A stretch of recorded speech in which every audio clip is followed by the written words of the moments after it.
Fill her up. You're listening to the Gas Digital Network. Conceive, believe, achieve. Shut the f*** up. You're listening to Believe You Me with Michael the Count Bisping. You know my name yet? And Anthony Lionheart Smith. Ladies and gentlemen, we have, fresh off their victories at the weekend, Matt, the Steamroller Frevola, who put a beat down on Kron Gracie, and we also have Charles Jourdain, who put a beat down on Kron Gracie, and we also have Matt Frevola, who knocked out our friend of the show, your friend, Drew Dober. Man, that was hard. When you get to know someone, it's hard to watch, isn't it? Mm-hmm. It is, and it just it's not even so much just knowing them, like their backstory, and like I know so much about Drew, and I know like he's got a baby on the way, and he was just trying to get like one more in before before this baby comes, but he's got a great attitude. He's got a fantastic attitude about fighting, so I'm sure he's not too down. Hold on a second. Hold on. There we go. Cheers, bro. Mm-hmm. Cheers. We've gone into the mug industry. We have. Bro, believe you me, brought to you by a couple of mugs. I mean, a lot to talk about. And we've got some non-MMA stories that Harrington has also compiled for us. But where do you want to start? Hold on, let's start with this. Tomorrow, you're getting on a plane and going to Charlotte. Yeah. It's exciting times. I'm pretty excited. I'm just ready to get there and just get going through the fight week stuff. I did get my schedule, though, my media schedule, and it is insane. Like, normally you fly in Tuesday, and it's, you check in, you get your gear and all that stuff, and then it's usually a pretty easy day. I'm bell to bell. As soon as I land, I'm going all day. Like, I kind of wanted to be funny and be like, hey, I know we're not the main event anymore, but this media schedule says otherwise. What are we doing here? Hey, welcome to the world of being an international mixed martial arts superstar. You know what I mean? It's a good thing. It's a gift and a curse, because when you get there, it's a pain in the ass. It really is a pain. But, you got to sell your product. You got to sell yourself. You got to show the world who you are. That's why when I see fighters, and listen, I used to bitch about it a little bit as well, but it's like, it's a necessary evil, and it helps you in the long run. You know what I mean? You're exposing yourself to more and more people. Well, it's free, and it's free. It's free media. Like it doesn't cost me a thing. You're getting, I think this is the part that gets missed a lot. You're getting thousands and thousands and thousands of dollars of exposure all week long that you could never get just on your own. So I'm happy to do it, but it's kind of one of those, like you said, it's a blessing and a curse. The reward for being good at doing media is more media. That's right. Yeah, because if you can't string a sentence together, they were like, your schedule's not very heavy. Yeah, they're like, no, we're good, thanks. Alieska Kakramanov Chidrobandarov, we don't need him. We'll He's probably not getting the media. Yeah, not that there's him on the card. I just made up a name, by the way. Welcome to the show, everybody. So, feeling good? Weight is good? Yeah, I was 214 this morning. Oh, beautiful. Yeah, beautiful. I'm light. Water loading already? Yeah. It sucks. I'll probably have to pee here in 10 minutes. Yeah, don't worry about it. I'll join you. We'll take a communal piss break. All right. Final thoughts on the fight? I feel like something really special is going to happen, Mike. You ever have those feelings where you always feel like you're about to turn a corner, like, and you just need that performance. It's like you're constantly trying to level up a little bit, and you can feel it right before you burst onto the next level. It's kind of how I feel. I think it's going to be kind of a breakout performance. I don't know. Especially watching the fights, I can tell when I'm going to have a good performance when I'm watching fights and my temperature starts to raise, and when I'm really, really edgy, like I'm a pretty happy guy all the time, but I don't know, the last 2 weeks, it's like fucking like that, I'll snap. And it's not like, so let me ask you this. Crazy. I have zero tolerance for bullshit. Zero. Oh shit. Well, I better choose my words carefully today. But let me ask you this, because Saturday night, obviously I'm at home now. So great to be home. Jet lag's a nightmare, but it is what it is. Saturday, I got back Friday night. Saturday, didn't leave the house, just chilled, watched the fights from the first prelim all the way to the end. And that's a long stretch, but I enjoy those days. Sit on the couch, have a little chilled beer. Bruce Buffer, as we all know, is a goddamn legend. Yeah. And I'm going to kick it to you in a second.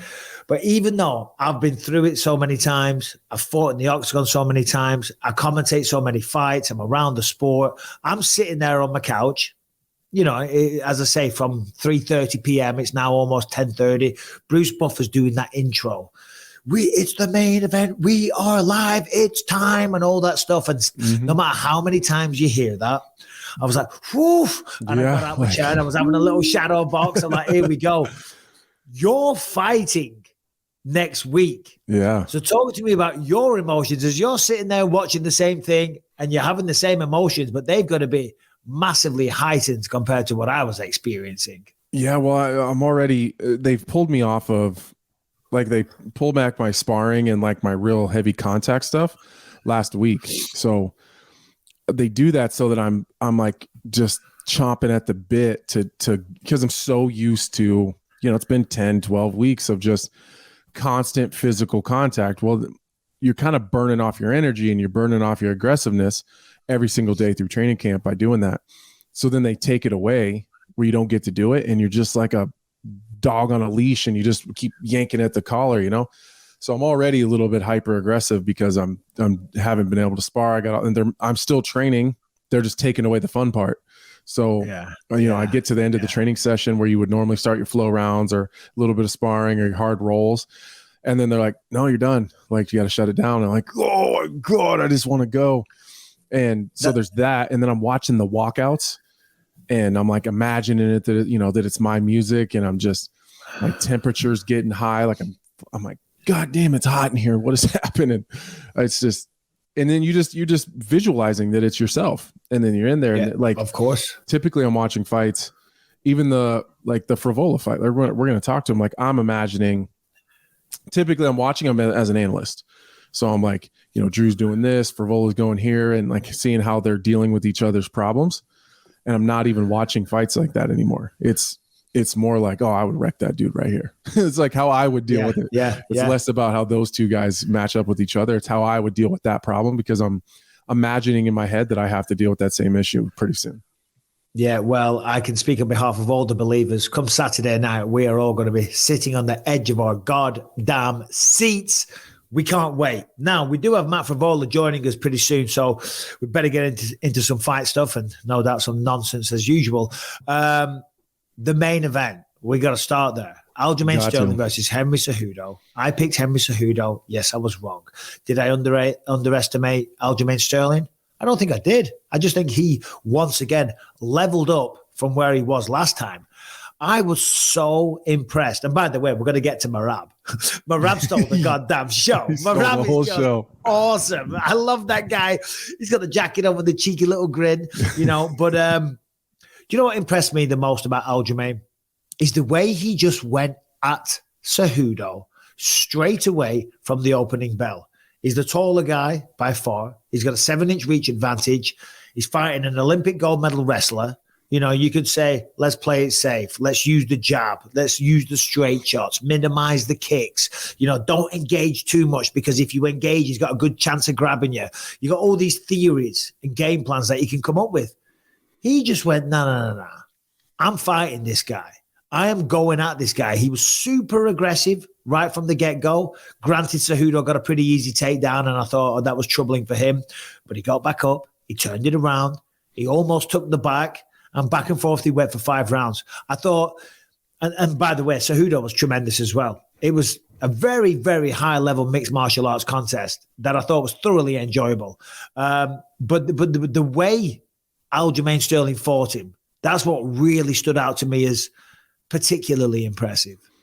Yeah, the pressure initially was surprising, and I picked Aljo, and I thought that was shocking that he would just. Of course, you did. Well, even that's just not how I suspected he was gonna do it. I thought he would stay on the, stay on the back foot a little bit, defend the takedowns without, being too overly aggressive, like kind of running onto a takedown like he did early. But it makes sense though, looking back at it, like, of course you would pressure a guy like Cejudo and keep him defending so that he can't get his offense going. It's a fantastic idea against someone with really heavy hands and such a good wrestling pedigree, because it is hard to shoot takedowns backing up. It's hard to land. Cejudo's not typically known as a power striker. He's kind of an offensive guy that's got to get rolling downhill and get his momentum going and kind of get into a rhythm. And he never allowed him to get into that rhythm. And even when he did get taken down, he got back up and got right back on him right away. And I think that sets the tone mentally right away, because Cejudo did kind of, the guy's a coward. He's not very good. I'm going to out wrestle him. He's a D3 guy, like kind of shit on him a little bit. Yep. Almost big boying him.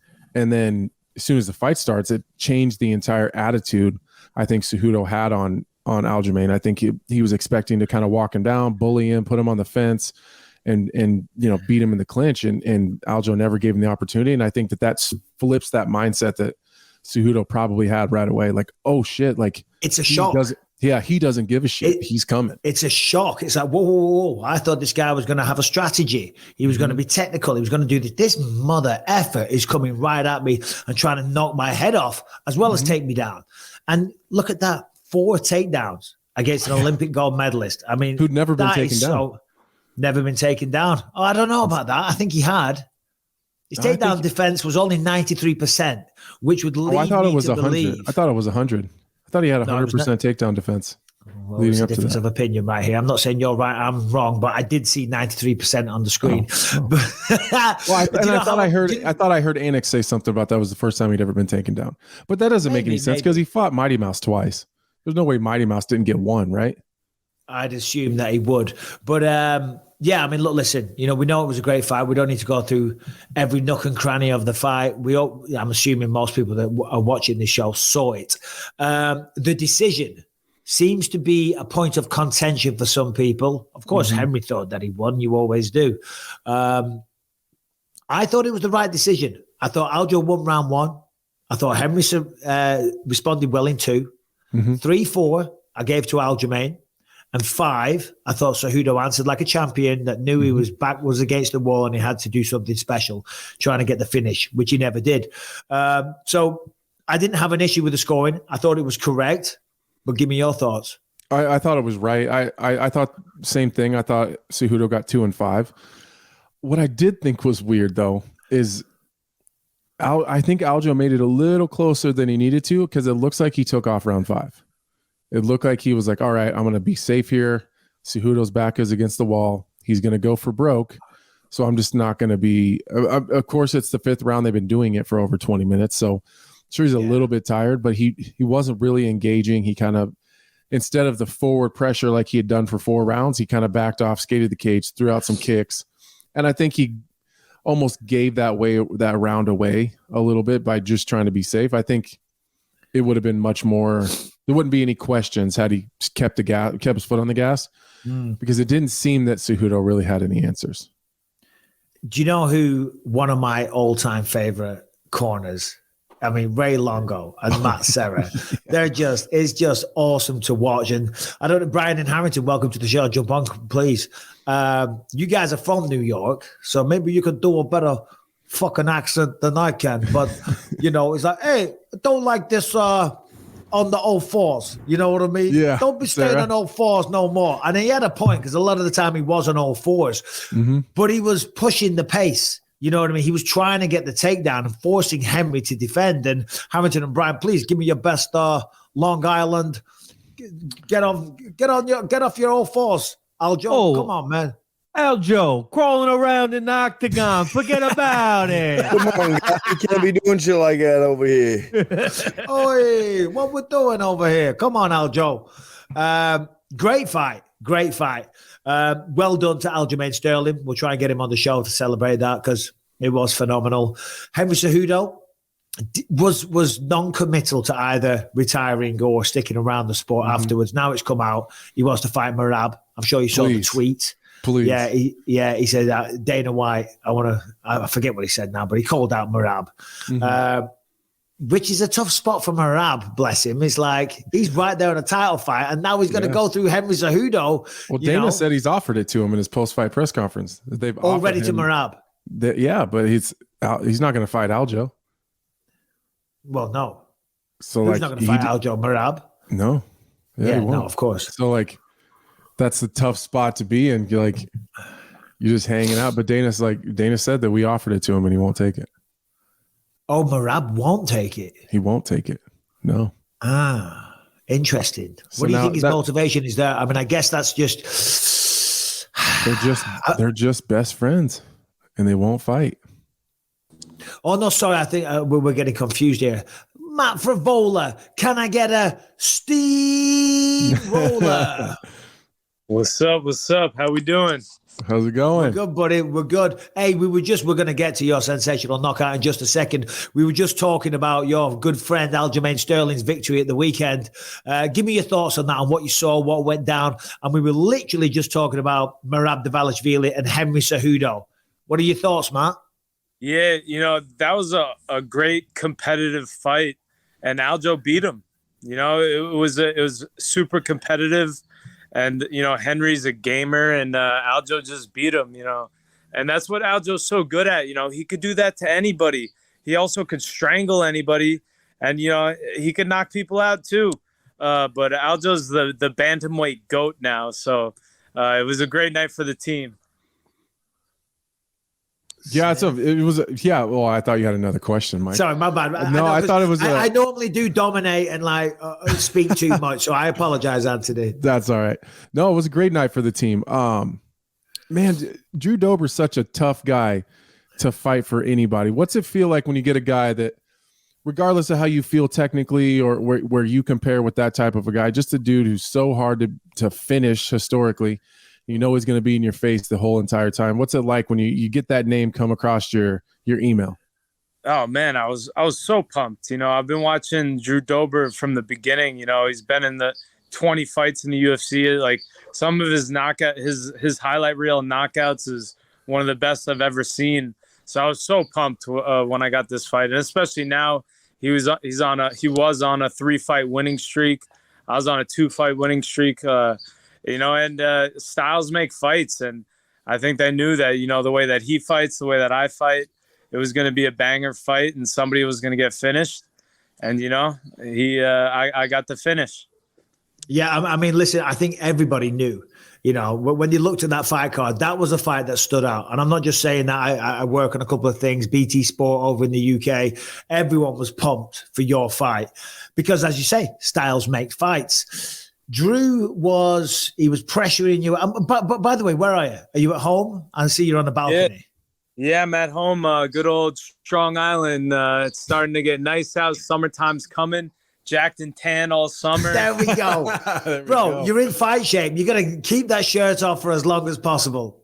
Yeah, I'm gonna try. I'm not gonna get not cream roller this time. I'm not gonna be the. Yeah. But hold on. Never mind the fight. I think universally all fighters say that, right, Anthony? Because I used to every time I go, right, that's it. I feel great. I look great. I'm not putting the weight on this time. Mm-hmm. And then 5 weeks later, I'm back up 30 pounds. You know what I mean? Yeah. I mean, I'm going to definitely enjoy it. A nice bacon, egg, and cheese this morning. Been eating a lot of Sinelli's pizza. But it's bulk. I'm going to lift some heavy weights. I'm going to get, big body steamed out a little bit, enjoy summer. And, get back in the gym and help the team out. We got a lot of guys coming. Nazim Sadikov should be fighting soon. Billy Q will be fighting soon. Nice. Up-and-comers, right back to the gym. Iron sharpens iron. There you go. How quick are you trying to get back? Because, I got some friends in New York, and it sounds like New York is a pretty fun time during the summertime. What's a summer look like on Strong Island? Oh, man, there's nothing better. You'll see right out here, I'll set up the badminton net. There we go. A couple things I'm good at. I'm good at fighting, and I'm good at badminton. And I think that's pretty much it. But and then we're in the water and stuff, and we're training. And, it's sometimes always a good time. Badminton's a fun game. I haven't played that since I was at school. You know what I mean? You don't strike me as your typical badminton player? Do you rock up to the courts and like you got all the other, the housewives and the women and like, you're less intimidating looking guys and like, who the fuck's this guy? What's he doing? This is the only place I play badminton is right here at my house, and whoever wants to come and challenge me. But to get a shot at me on the badminton court, you got to beat this guy first. No. Is this your old man? Can't play. 69 years old, I still beat these kids. Every summer we have a huge badminton tournament, and what you beat Aljo or I beat Marab. Yeah, he beat Marab in round. Oh, we're gonna have to talk to Marab about this. See if we can get one of these badminton tournaments going. Exactly. Let's go back to the fight with Drew. He was pressuring a lot. You came out of there like wild. You're throwing a lot of shots, a lot of offense, as always. He was cutting the cage off. He was pressuring you a lot. I feel, because when he fought Bobby Green, he took a lot of shots. And he's got a tremendous chin. And I don't just mean to look at either. He's got one hell of a jawline, but he can take a punch. I think perhaps he had a false sense of security that he could take your shots. You know what I'm saying? Because he was kind of walking you down like with no hesitation and no respect of what was going to come back with respect to Drew, because he's awesome. But when you hit him with that jab and then that right hook, I mean, when that connected, you feel it on your face. Did you know, this is done? Yeah, I knew it landed good, and then I saw him drop, and I smelled blood, and I went for no disrespect but the old Dan Hendo. Wow. The old wow. I love this guy. I don't know what to say. I'm going to start crying my eyes out in a minute. Like he just dodged it. Son of a bitch.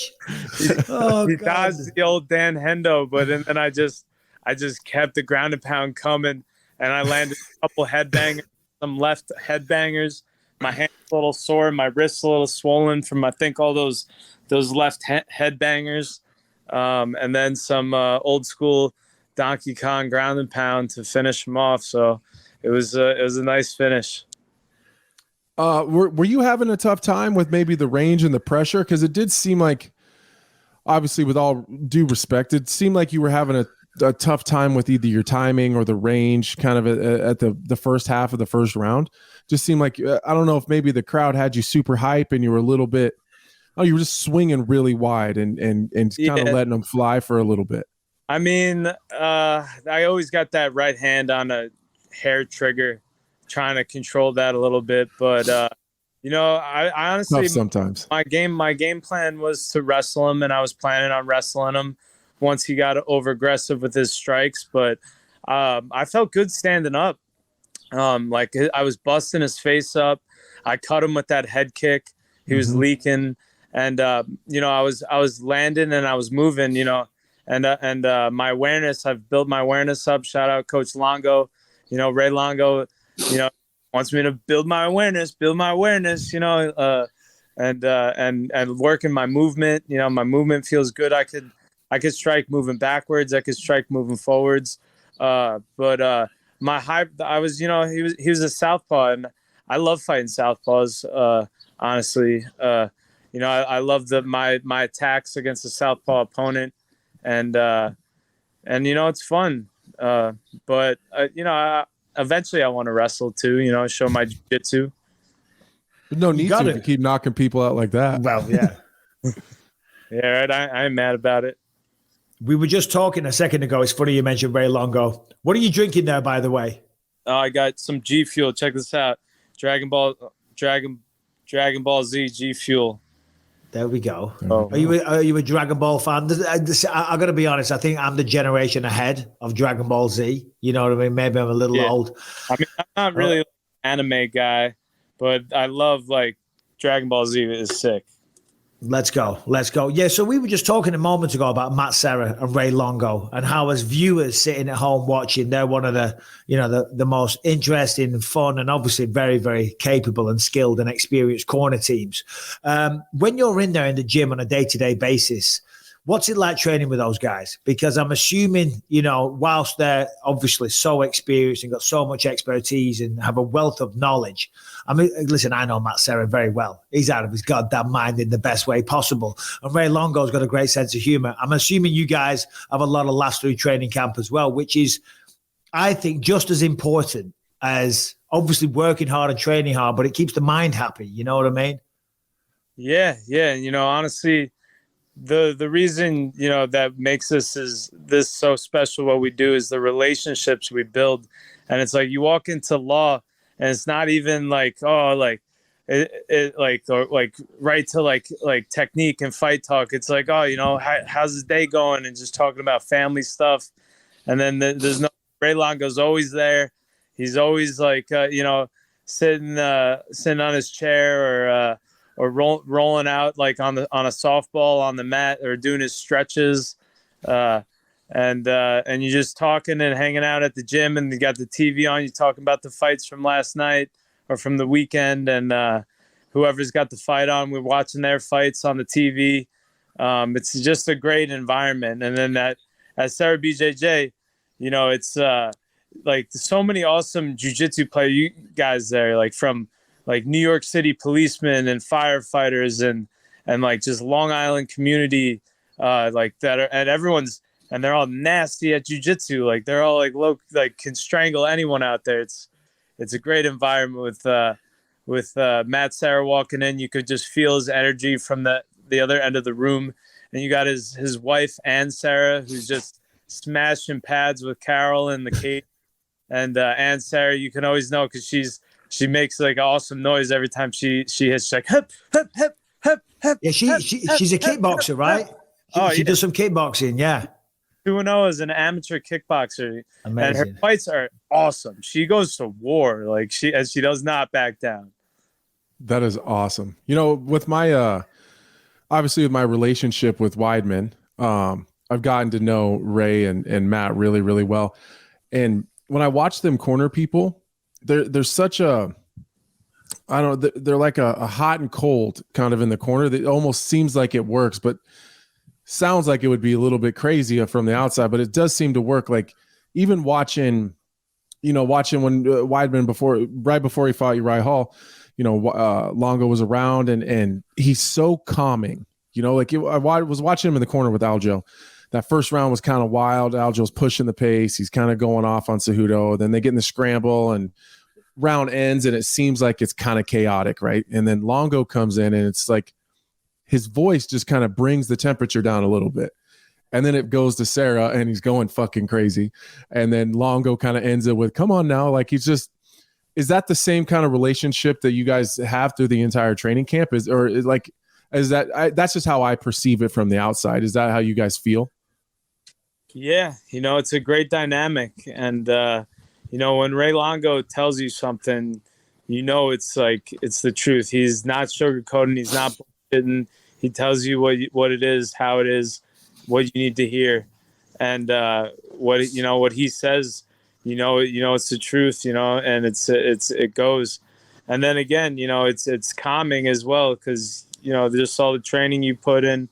And he kind of I feel like it also reminds you it's not, that you have family of life, it's not all just, like your family and everything's going to love you, like win, lose or draw, kind of like calming you down. Yep. And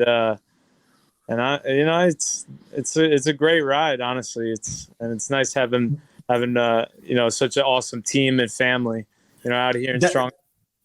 Sorry, I thought you were done. That's such a good point you say though. Because I remember one of my coaches back in the day, right before I fought on the Ultimate Fighter 3 finale, he said to me right before he starts, remember, every second of every minute of training that you have ever done comes down to this moment. This is all that matters in life and all. And I was like, you're not saying the right things. And he's absolutely right. Listen, this is cool. This is great. And we're trying to make a living and we're trying to take our career as far as possible. But also there is other things in life. So it's a good way to keep that in perspective. Now, let me ask you this. Saturday on the microphone, you maximized your time on that mic, right? Paddy Pimblett was the call out. Elaborate, please. Yeah, that's the fight to make. I've been calling that dude out for a while now. But I think the stars aligned now. This is the time to do it. Time is now. I'm on a 3-fight win streak, three-fight knockout win streak. He's on a 4-fight win streak. I think it's what the people want. That's what makes the UFC so great. You get the fights that the people want to see, and you can't be like picking and choosing some like your own bullshit fights. And I think he accepted it. I don't see why he wouldn't want to fight me. He's got to fight somebody. He said, I'm the easiest way to the top 15. Listen, you look at the top 15 of the lightweight division and, it's murderer's row. Yeah, so you got to fight somebody. Fight me. You think he'll still take a fight with you, even because there was some talk about him and Drew fighting and like the timelines weren't matching up, but fight with me. It's about making sure that the UFC will make this fight. I love that. When do you want to fight? Because he is coming back from an injury, right? When do you want to fight? Are you willing to wait a little bit longer? Best case scenario, Madison Square Garden in November. I always got that starred. This is a big fight. That's my favorite event of the year, all year long. I love Madison Square Garden. Fights are just different in the Garden. And it's perfect, like beginning in November, right before Thanksgiving, right before Christmas. Right before New Year's. Yeah. And that gives him 5 months as well to heal up because he's obviously recovering from ankle surgery. 5 months, he could probably do that. That'd be interesting. I've had ankle surgery too. I got 2 pins in my ankle. I fought in 6 months after the surgery. Yeah. You should be hungry by then to want to fight. I'm sure he does. Listen, Paddy does like to fight. I mean, a lot of people talk a lot of shit. He's got a lot of, because he's one of those guys. He's outspoken, he's loud, and all the rest of it. But you're right. He does need to step up. He had that win over Jared Gordon. Now it's time to take the next logical step. And I do think, Drew Dober would have been great, but you just took that spot. Simple as that. So yeah. For what it's worth, I sign off on that, but that doesn't mean anything. I don't make the fights. Matt, we got a lot of other people to speak to, so we're going to say thank you very much. Thanks for joining us. Go back to the badminton, back to the, what is it? The drink? What was it called? G Fuel. Get back to that G Fuel. Hey, congrats again on a sensational victory Saturday night. Always love watching you fight. Been a long-time fan. Thank you for joining us, and hopefully talk again soon. Yeah, congrats, man. Thanks to both of you guys. You guys are both legends. Thanks, man. Not at all. Thanks, Matt. Talk to you soon, brother. Thank you. All right, guys, summer is coming, but are you ready to unveil your beach body? I don't know about you. I'm not yet. But fortunately, I was just away in Tenerife and I did shave my chest using the Manscaped. And Manscaped is here to ensure that your body is ready for the wild. With their game-changing full-body grooming and hygiene products, do not be the guy at the beach with the Austin Powers chest hair. And if you grow some, winter man tits, the least you can do is make sure they are hairless, they are more svelte, they are aerodynamic, and they are shiny, certainly if they sweat. That is where Manscaped comes into play. And you can go to manscaped.com and get 20% off and free shipping when you use the code BISPING20. Listen, Manscaped is dedicated to helping you increase your confidence and level up your full body grooming game with the Performance Package 4.0. It comes with the Essential Lawnmower 4.0, the waterproof cordless body trimmer, and a ton of other liquid formulations to round out your grooming regime. Now, whether you're trimming your chest or the treasure chest in your pants, this is the best trimmer on the market by far. Their trimmer features a ceramic blade designed to cut hair on loose skin and to reduce grooming accidents thanks to the advanced skin safe technology. You can even trim an arrow pointing to the promised land if you're bold enough, or if you're that, what was he called? He fought in the UFC. I forget his name now, but he was a weird person. Inside the Performance Package, you're going to get the Manscaped Crop Preserver, the Ball Deodorant, the Crop Reviver, the Ball Toner, an anti-chafing ball deodorant, and the moisturizer, because, listen, we all know how painful chafing can be when you're wearing your bathing suit all day. I mean, come on. Can you imagine Harrington in a bathing suit?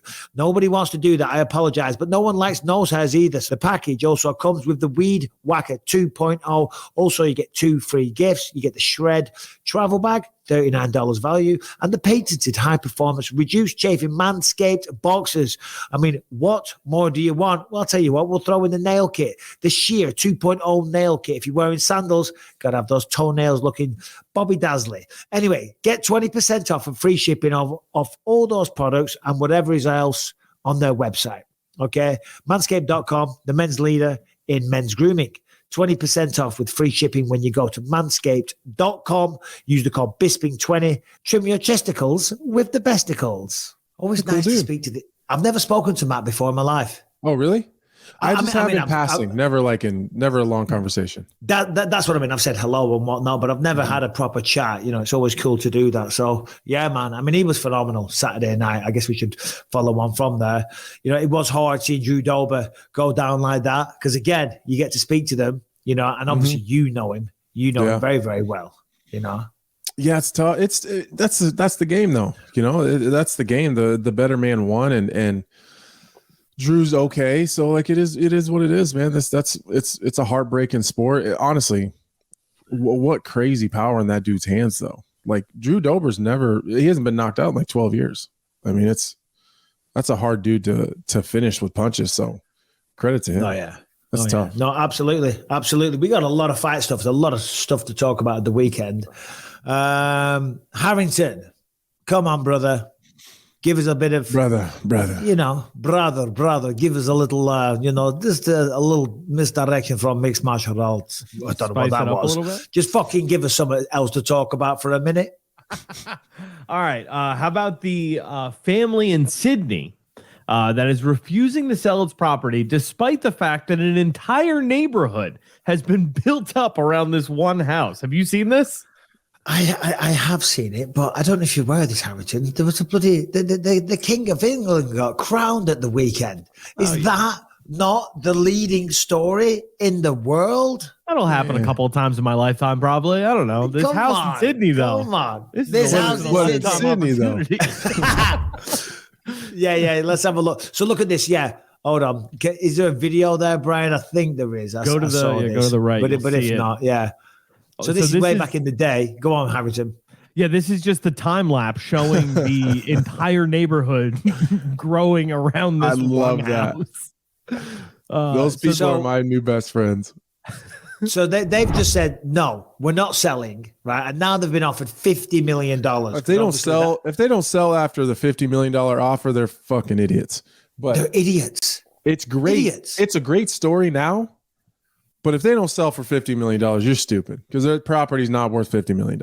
It's not worth $50 million. And I get it. Listen, it's like, no, this is our land. This is our farm. This is all, whatever the hell it is. But over time, you can clearly see it's become a massively built up area. They're holding out strong. They own that land. And they're like, no, my father left me this land or whatever the case may be.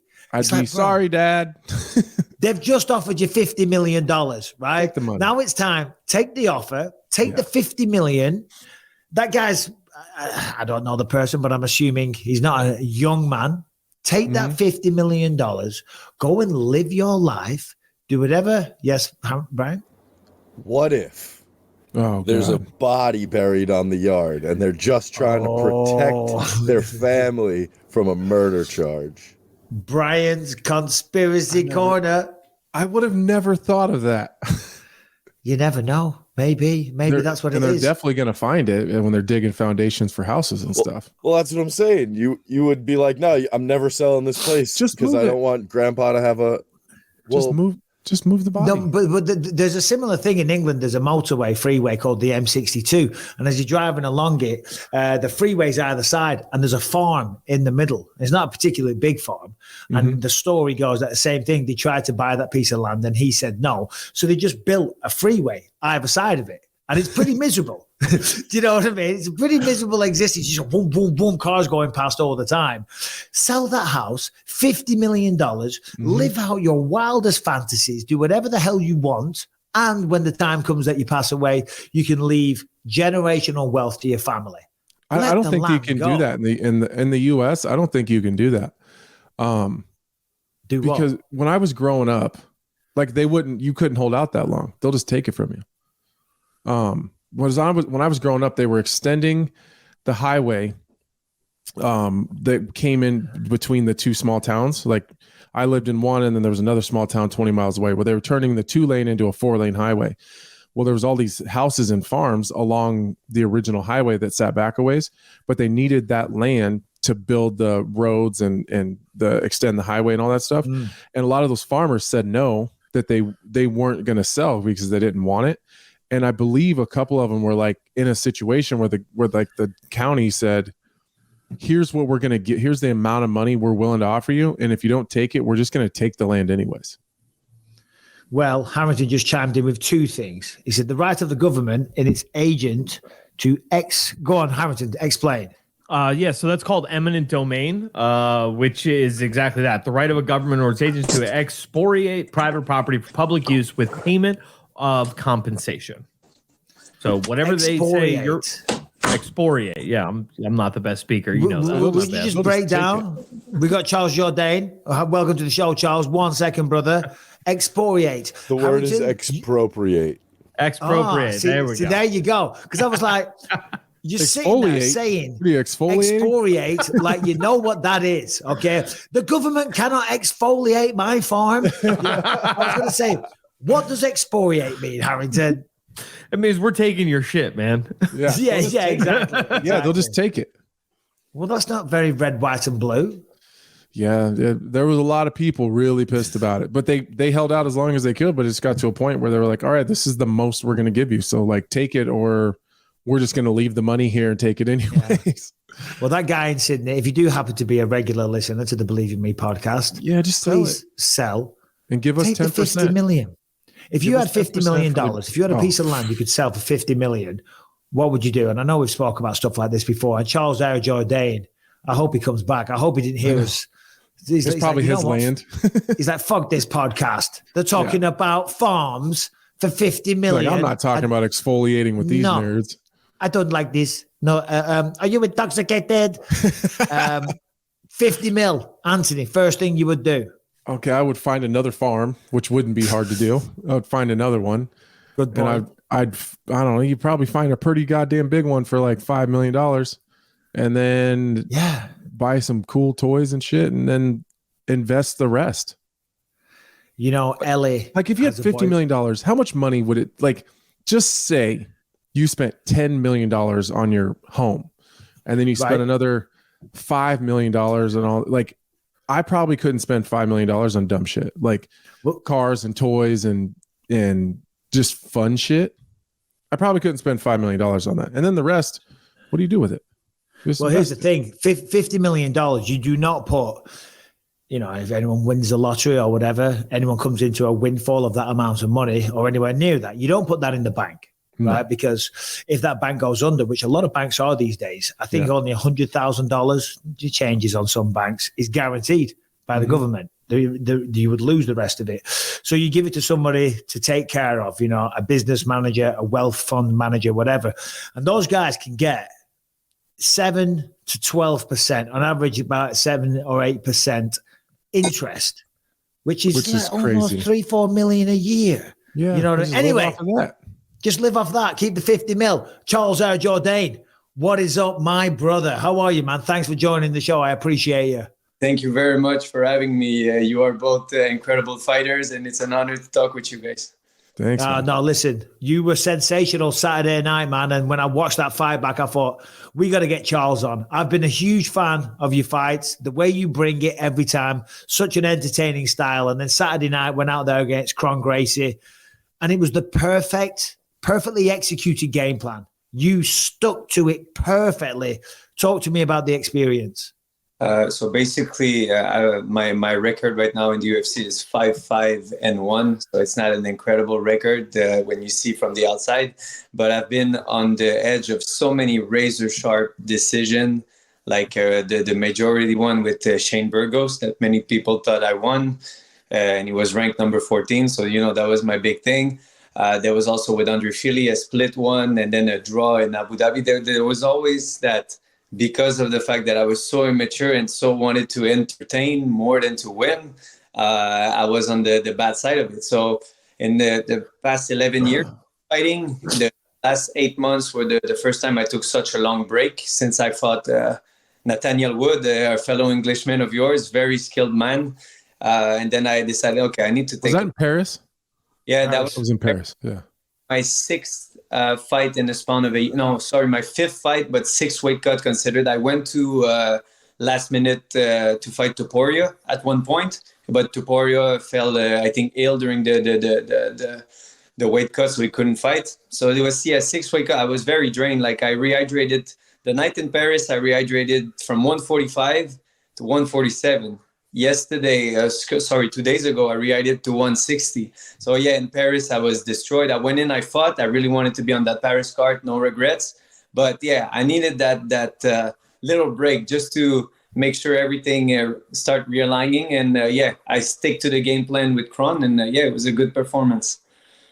How stressful is it, just to be very real, how stressful is it to fight someone that's such a specialist but has so many holes everywhere else? It's you know that you have a clear path to victory, but if you wane just a little bit and end up in just a bad spot for a second, that can change everything. How stressful is it preparing for that? Yeah, exactly. I know if I would get out of line and like I think my last 2 or 3 fights, there was some times where these guys had my back, because I was so immature and excited during the fight. So I knew one mistake with Kron, he takes your back, takes your head, and then you're done. So it was very stressful, but it went a little bit like I expected. Either way, I'd get submitted by Kron. Oh, Kron's back. Kron is the big thing, everything. Or, oh, Kron gets destroyed because he's shit at MMA. I saw a lot of critique of him online. But one thing for sure, I understand the family he comes from. He was very dangerous in the guard. So even though he didn't have his best performance, I think I blocked everything he wanted to do. So I cannot not give myself some credit for not allowing him to push his jiu-jitsu game. Yeah, I mean, look, listen, as I said, your game plan was perfect. I'm very disciplined. The boxing, as always, was phenomenal. The combinations were fast, they were crisp, they were nice. And then you got out of harm's way. You would move away, and then reset, essentially, and let him come to you. Obviously, he's trying to take you down. He couldn't take you down because, the wrestling side of jiu-jitsu is a little bit flawed in probably everybody's opinion. But then he was pulling guard. And he managed to do that successfully. When he pulls guard, he gets you down, you're landing there, you were perfect, you clammed up, you shelled up, you didn't play the jiu-jitsu game. I thought you did it perfectly. But what was going through your mind when eventually he gets a bit of success and you're like, shit, the whole game plan was not be in this man's guard. Mm-hmm. Now I'm in his guard. What was going through your mind? It was the inner control of the biceps. It's very common in Muay Thai because if you don't, there's some elbows, but he wants to bait you to attack his face. That's why I was attacking the body, because once you attack the face, he can separate your upper body from your arm. And there you go. He's trying to snatch an armbar. So in my opinion, I was in the guard, holding the bicep, giving some shots to the body. It was either the ref would get us up, which I would win, or I'm on top and you're not landing any submission, so I'm winning. It was it was the first time in my career I heard some boos, but I think the boos came from the fact that he was pulling guard and me protect myself. Like I cannot turn myself into a ground and pound machine against one of the guys who have a very dangerous guard in the 45-pound division. So that's why I was a little bit conservative in the guard. Well, I mean, you have to be, and even. It was like takedown attempt after attempt, and then he pulled guard, and I felt like such an idiot because I didn't even consider that. Like I was like, oh God, he's pulled guard. I didn't because most of the time, Kron is probably the only guy that could pull guard in MMA, and me be like, oh okay, that makes sense. Yeah. So I thought you did a fantastic job dealing with it. Do you feel like I feel like at times watching you fight, although I've enjoyed every single second of it, but I remember. The reason I asked about the Paris thing, because it reminded me, I remember standing in one of the little tunnels watching the fight.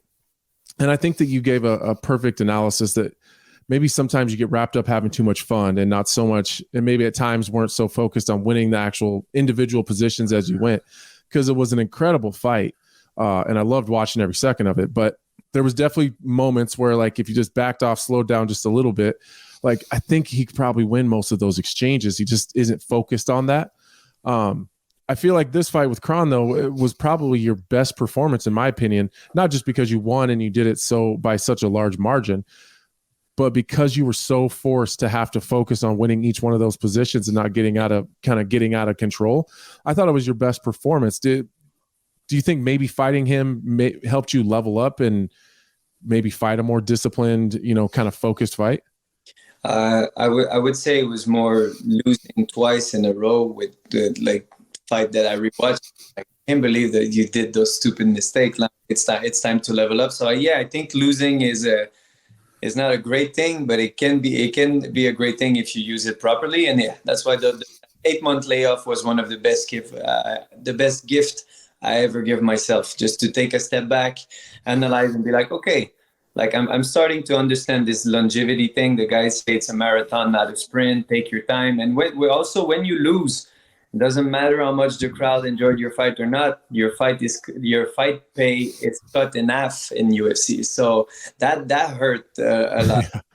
So the financial aspect of it, and also if you want to be in contention or approach to the top 15, you need to be a little bit smarter. But I'm getting older. I'm getting there.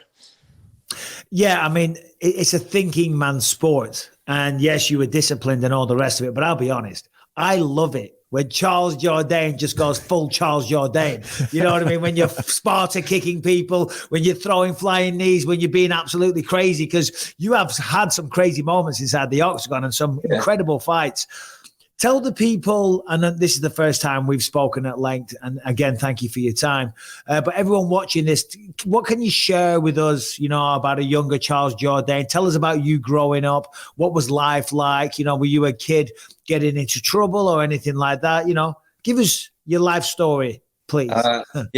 Try to get over it. I grew up with 3 brothers, so there was 4 of us. With my father, it was 5 men in a household with our mom, and it was pretty intense, pretty rough, pretty pushy. And we had a father who was very strict, not a man who talked a lot, but he would discipline us when we needed it. And just 4 turbulent kids.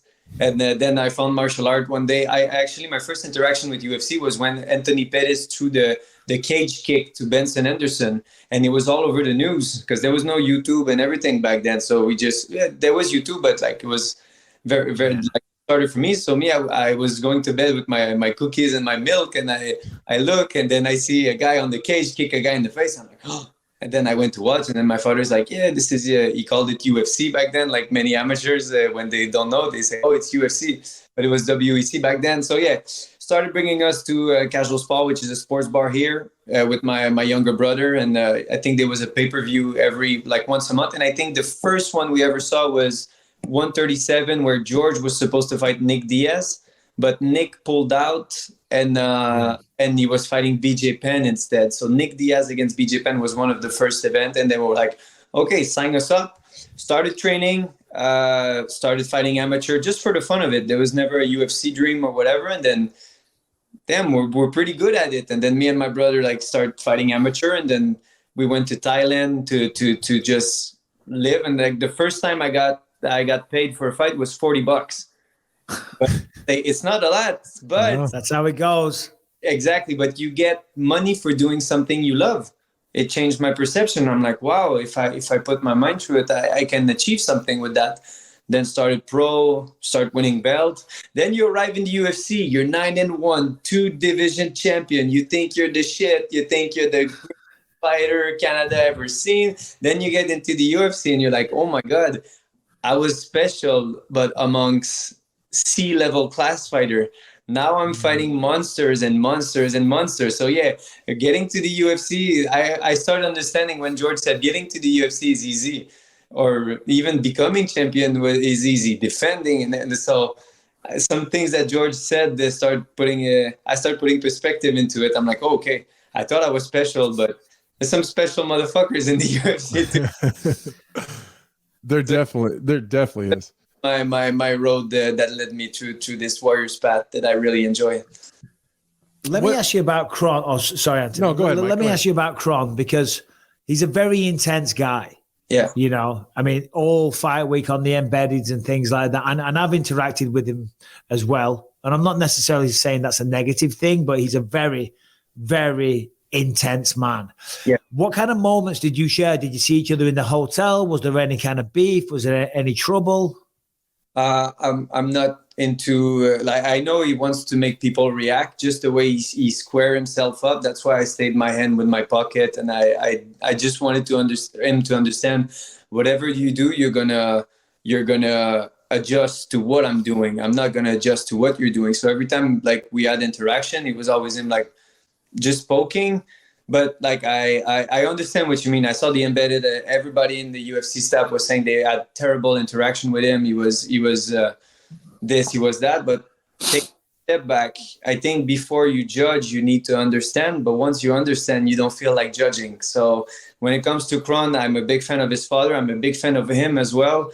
And you understand where it comes from. I remember Cejudo and Sterling were having beef. Their team saying that to this guy. Like every time we were like going to the lobby or whatever, there's always like these crazy fans insulting each other. And I think it takes a little bit from the martial art aspect where respect could be something important. I know it's a build-up and everything, but I felt Kron hated all those confrontation around, and he felt it was stupid, so they was getting up to him. That's my take on it. Even at the press conference, he was very nonchalant, and he's there to fight, get his money, and go back to Montana or wherever he is. So I understand him, but also I understand that UFC makes money off personality of fighters and interaction and the way you build up the fight. So yeah, there's like two sides of the coin. But for me, myself, I'll forever be a fan of Kron Gracie. Yeah, I'm envious of Kron a little bit because he acts during fight week how I want to. But I just can't, like you got this crazy media schedule and you kind of just want to say, fuck it to everything and say, I want to be a pouty little bitch this whole time. And I don't want to talk to anybody. I just want to train. I want to go back to my hotel room and play video games or lay in bed and watch stupid videos on Instagram, come back down and take these pictures and go back. Like, that's how I would like to be, because sometimes, not all the time. A lot of times I like interacting with fans. I don't mind doing the media, but when you don't feel like doing it, that's how you want to act. So when I've been around him, like, man, I wish I could just, I wish I could just be like him a little bit and just, well, number one, I wish my jiu-jitsu was as good as his, but also I wish I could just not give a shit as much as he does. Yeah. It seems a little intimidating though. When I've been around him, his quiet intenseness, like, I don't know, sometimes he has an aura for sure. Yeah, like I'm too loud and boisterous sometimes, so when I'm around him, like, okay, I better be a little quieter because I'm going to annoy him. Yeah, but I don't know why I care. Yeah, no, I agree. Very intense, and like you said, the aura, you feel sometimes those aura. Like there was a big difference between, let's say, his and Cejudo. Cejudo's all happy, making all those fun things, fucking Sterling and everything. But like if you would close your eyes next to both of these men, there's a killer instinct that comes from one, and yeah, it would come from Kron, absolutely. Yeah. Well, listen, as I say, I'm a huge fan of your style. Saturday night, great win. Who do you want to fight next?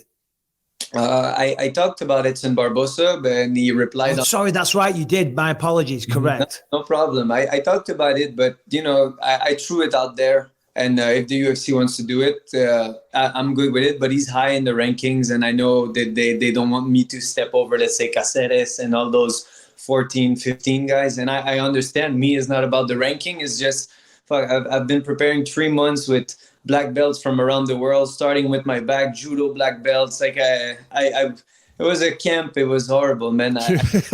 You're like, I'm sick of grappling. It was so awful, but it paid dividend during the fight. But man, it was one hell of a tough camp. Like there was morning, I would wake up and I'd be like, I can't believe I'm going there, and then go there, get beat up by all those monsters, like ADCC guys. I couldn't name all the guys who came to help me. So yeah, it was. So now I would like a proper kickboxing stand-up fight. Yeah, exactly. I put it out there, and if it comes, I will be happy. But whatever UFC says, I'll make a plan, make a strategy, and come up with a solution to defeat whoever in front of me.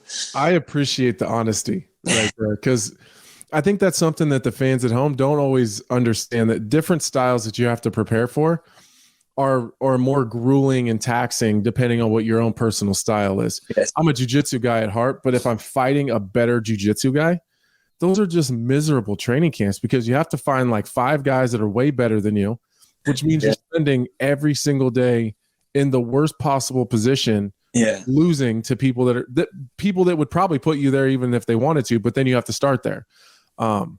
It's tough. So I appreciate the honesty there. It's a shitty camp. Yeah, it's incredibly taxing on the body, the mind. Like you tap, let's say with like you're super tired. It's your 5th training partner, and then he gets you with something, and you're like, man, this guy has nothing on the guy I'm fighting, and he's tapping me. Oh my god, I'm going to lose, and then your brain goes bananas. So yeah, it's quite awful. But yeah, like. You don't want to be the king in the gym. That's something people think, oh, in the gym, you must be. I'm not the best. If I'm the best in my gym, I would get beat up in the UFC. Like you need guys that challenge you in every area of it. People are like, oh, in the gym, you must beat everybody. No, I'm getting fucked in the gym. It's You've got to. I'm getting outstriked. They say I'm a very good striker. I'm getting outboxed by those professional boxers. I'm getting beat up in order to prepare properly. So this is something fans might think it's the opposite, but no, we're getting our ass kicked in the gym. Well, me personally. That's the way it's got to be. If you're the one doing all the ass kicking, it's time to go to a new gym. Yeah. You know?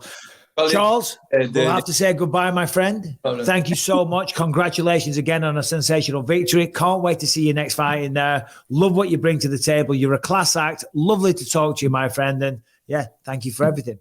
Thank you very much for having me, gentlemen. Have a nice one. Yeah, take care, man. My guy. Congrats. Take care. What a class act. What a really smart guy, too. You just tell like a really, really intelligent. Just the way he breaks down his own career. You know, he was very honest about some of the mishaps and the immaturity and his decision making. And it takes a mature, intelligent person to be able to notice those things and then be able to talk about it. That's a big deal in growth moving forward. I mean, you said it perfectly. Because when you look at Charles, he has had some kind of emotional moments inside the octagon. So you kind of think you know, it's the first time we've spoken. You never know what you're going to get. But when you speak to him, he's very analytical, clearly understands the fight game on a very, very high level. So, big well, and he was very clear. He was clear. He said he's 5-5-1 in the UFC, and then was able to break down 3 split decisions that he lost because he was making bad decisions and being immature and trying to entertain and not win. Like that sounds like a guy that's about to go on a win streak to me. And him versus Edson Barboza. Oh my God. What a fight that would be. I loved his reasoning. Had nothing to do with what Edson's done. It was like, that guy definitely is not going to shoot. Yeah. Well, no, see, people don't understand when you're just doing training camps, defending takedowns, defending rear naked chokes, escaping arm bars, rear naked chokes, all that stuff. It's oh God, another day. It's miserable. Another day. Here we go again. Can we just do some sparring? Can we do some nice, a little bit of have some fun, dance around a little bit? No. Today we're escaping anacondas. Do you know what I mean? It's like today we're dealing with guard pulls all day. Well, let's talk about HTLT supplements really quick. Listen, I'm very lucky. They sent me some of their supplements to try out, and I got to say they are fantastic. Listen, the pre-workout, I mean, that is fantastic. You don't feel like you're working out. An hour flies by. You're not jittery. You're not shaking. You don't feel weird. You just work your ass off. You feel great. Listen, workout sessions are easier. Workouts became easier. Motivation levels are higher. And halfway through a normal workout where you will typically start to look forward to the end, well, you don't feel gassed. Now, it's not only pre-workouts. They have tons of other supplements as well. Okay. They have things for sleep, for mood, energy, performance, well-being, and of course, weight loss. The Shred is a good one. I've been using that as well. Trying to lose a few pounds as we're getting into summer. They got protein shakes, protein powder, should I say. Whatever you need, they've got it all there. And it's really, really good quality. It's scientifically backed in over a dozen human trials, all showing clear benefits to, as I said, sleep, mood, energy, performance, well-being, and of course, weight loss. It isn't a supplement, though, just for hardcore athletes. It's also for anyone that maybe you're a couch potato. Maybe you have trouble getting out of bed to go and exercise. This stuff will help you out. It'll make you feel great, and you will be healthier for it. So go to htltsubs.com. Check out everything from the pre-workout, the protein, and the supplements when you use the code Bisping for 10% off. Once again, that is htltsubs.com. The code is Bisping for 10% off your order. Packed show today. Charles Jourdain. We have Matt Frevola. We haven't even got to the co-main event yet of UFC 288 because there's a lot to unpack and talk about there. Gilbert Burns, Belal Muhammad. Listen, what I'm about to say, listen, fair play to Belal Muhammad. Well done to him. Well done to him. I just really feel for Gilbert Burns. I don't know if it's because of the afro. I don't know if it's because he's so cute and cuddly. Death of the afro. The death of the afro. But like, yeah, I was talking about this on BT Sport. You know, he's a savage fighter and all the rest of it, you know, but you go out there, you want to fight dominantly. But if it doesn't go your way, you've got to be able to, every round, put that behind you, put that in the rearview mirror.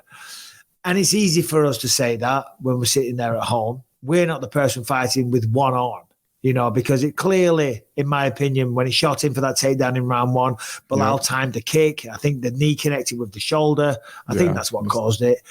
And he was fighting clearly just with his kicks and his right hand after that. And, you know, so it's easy for me to go, oh, you need to forget about that round.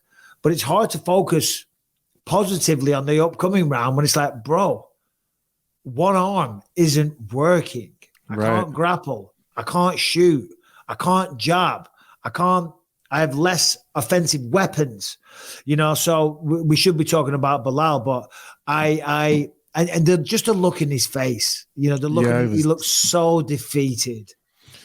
Man, you know what I talked a lot about, like, man, Belal's got some balls. He's putting this win streak on the line on short notice. And it was like, I didn't even consider that Gilbert was doing the same thing, you know, like it seemed different because he'd been more active and was coming off of a fight as well.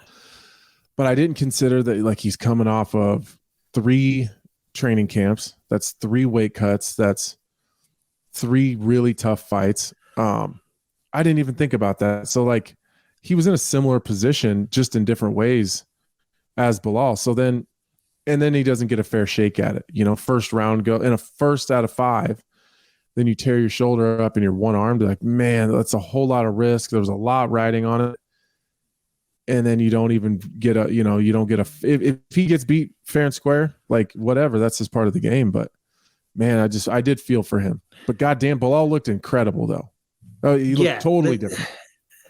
Yeah, I mean, because I even started the conversation talking about Gilbert Burns. We should be talking about Belal Muhammad. You know, listen, he took the fight on short notice. You know, he just went through Ramadan.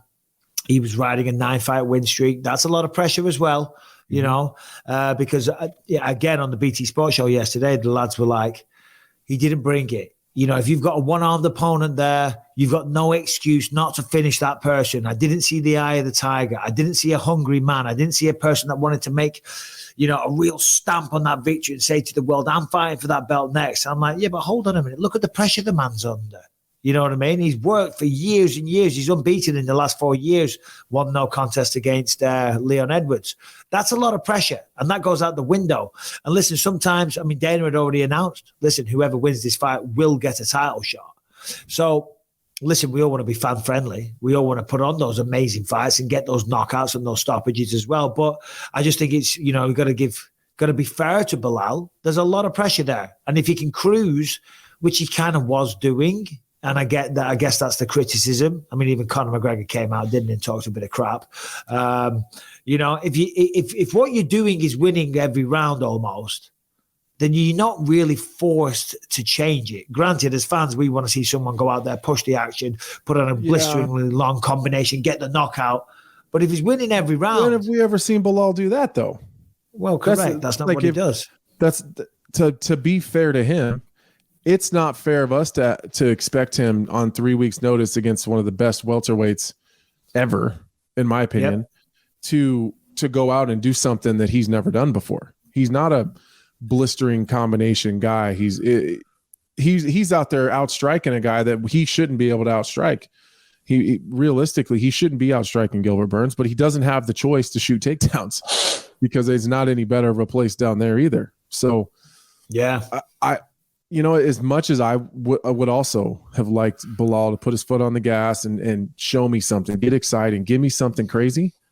That's that's not his style anyways. You know, like it's not fair of us to expect him to fight way outside of himself when he's already doing something, in my opinion, that's way outside of himself. And that's switch. I mean, he was switching stances. His kicking game was on fire. He's never really fought like that. So I thought that he way outperformed my expectations by a lot.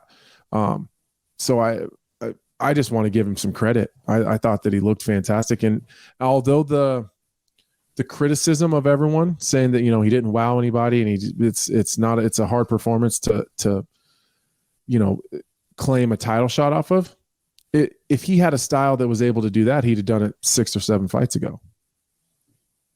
Unbeaten in 10 fights now, though.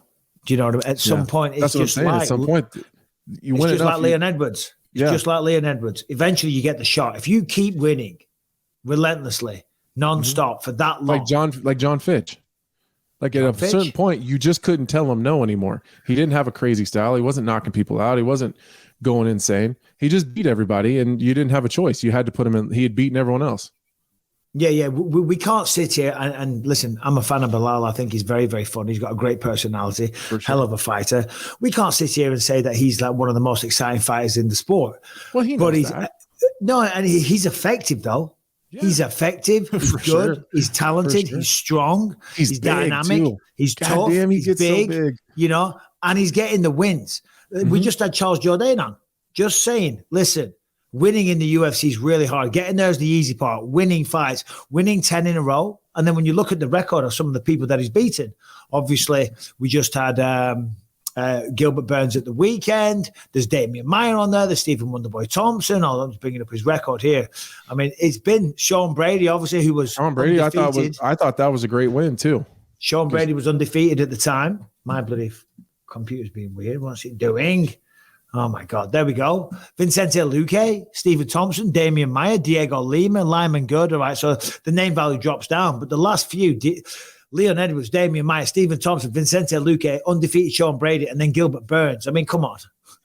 I mean, what more can the man do, to be fair? What more can he do? So he's rightly getting a title fight. I feel for Gilbert Burns because you hit the nail on the head. The training camps, the fights, the weight cuts. You know, we love those type of people that go out there and fight all the time, will throw down, and I'll step up short notice.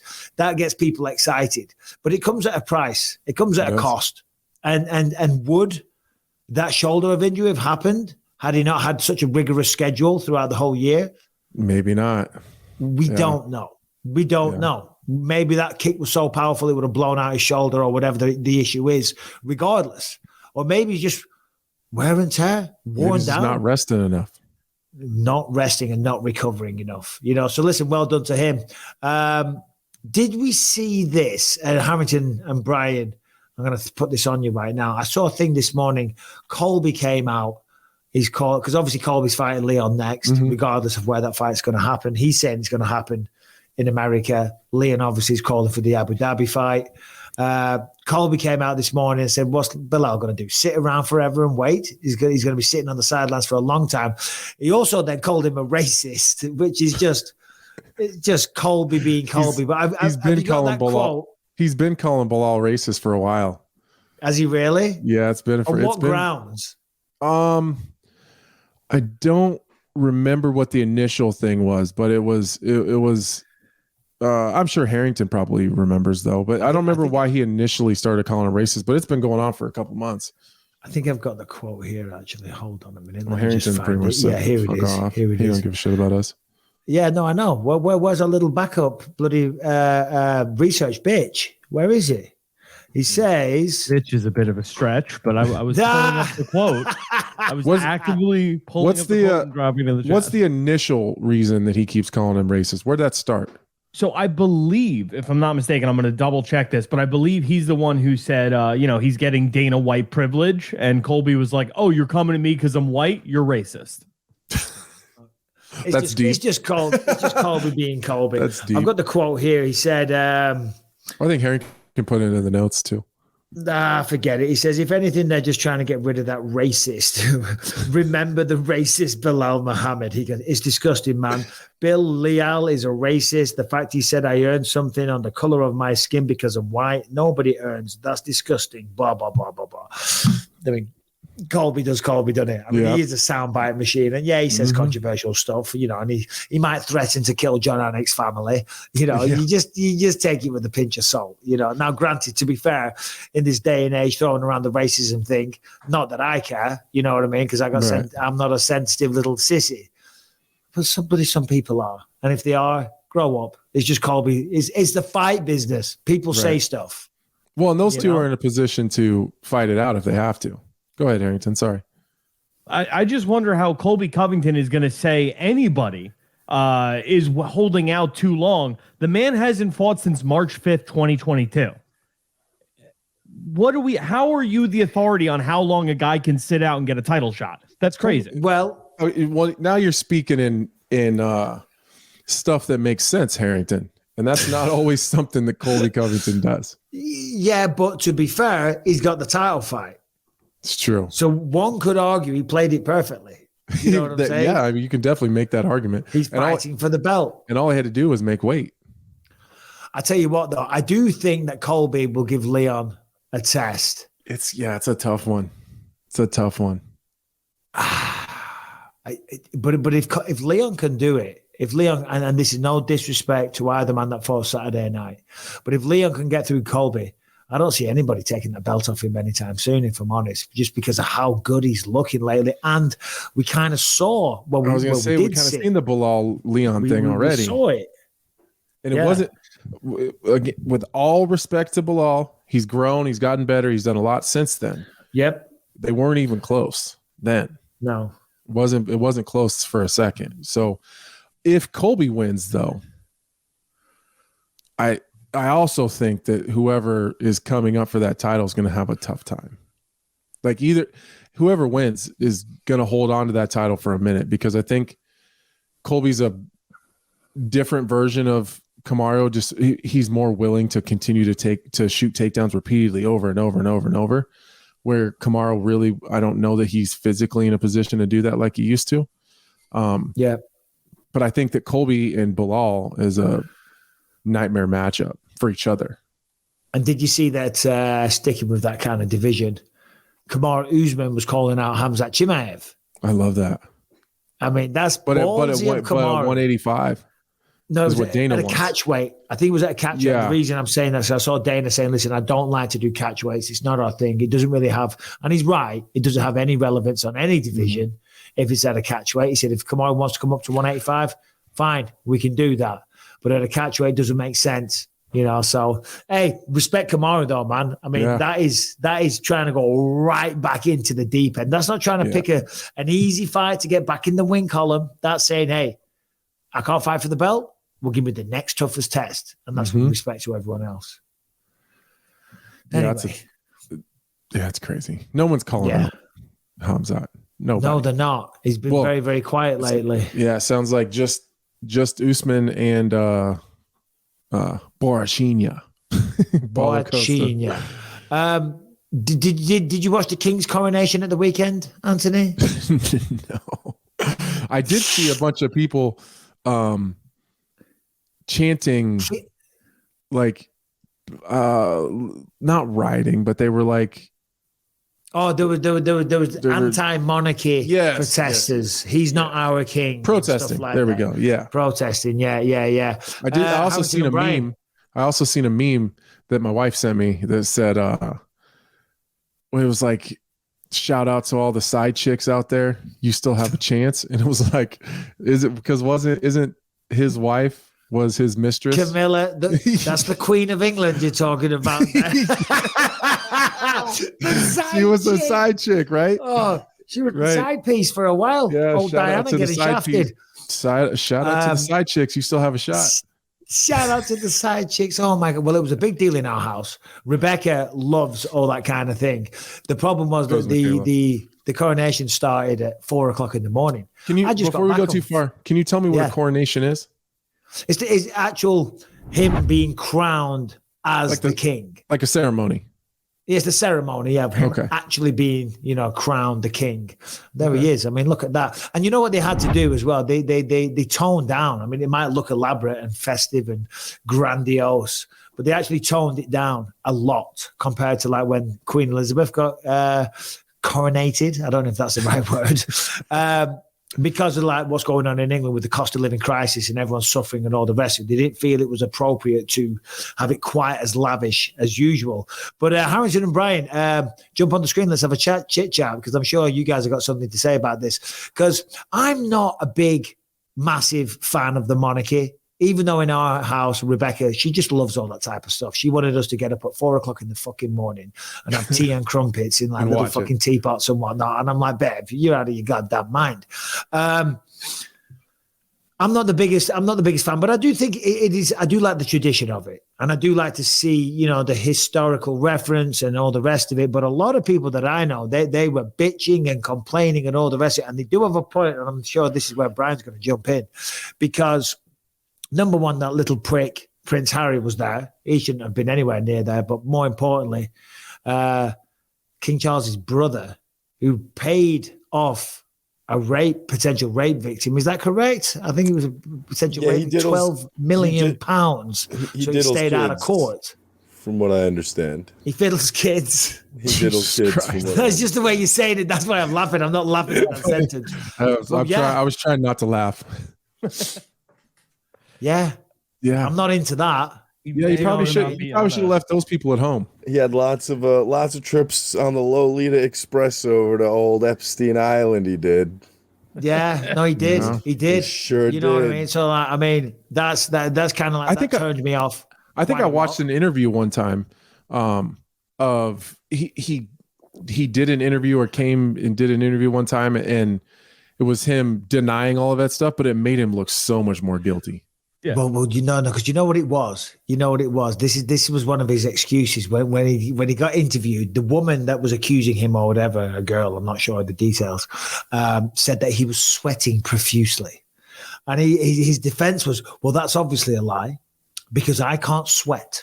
I have something wrong with my sweat glands, and I can't sweat. Brian's looking feverishly for the exact quote, I'm sure. I'm 99% sure he was sweating in that interview when he said that. He wipes his head like, oh, I don't sweat. I do remember that happened, but I mean, this guy looks like one of the bad guys from a Harry Potter movie. Like, he's obviously not good.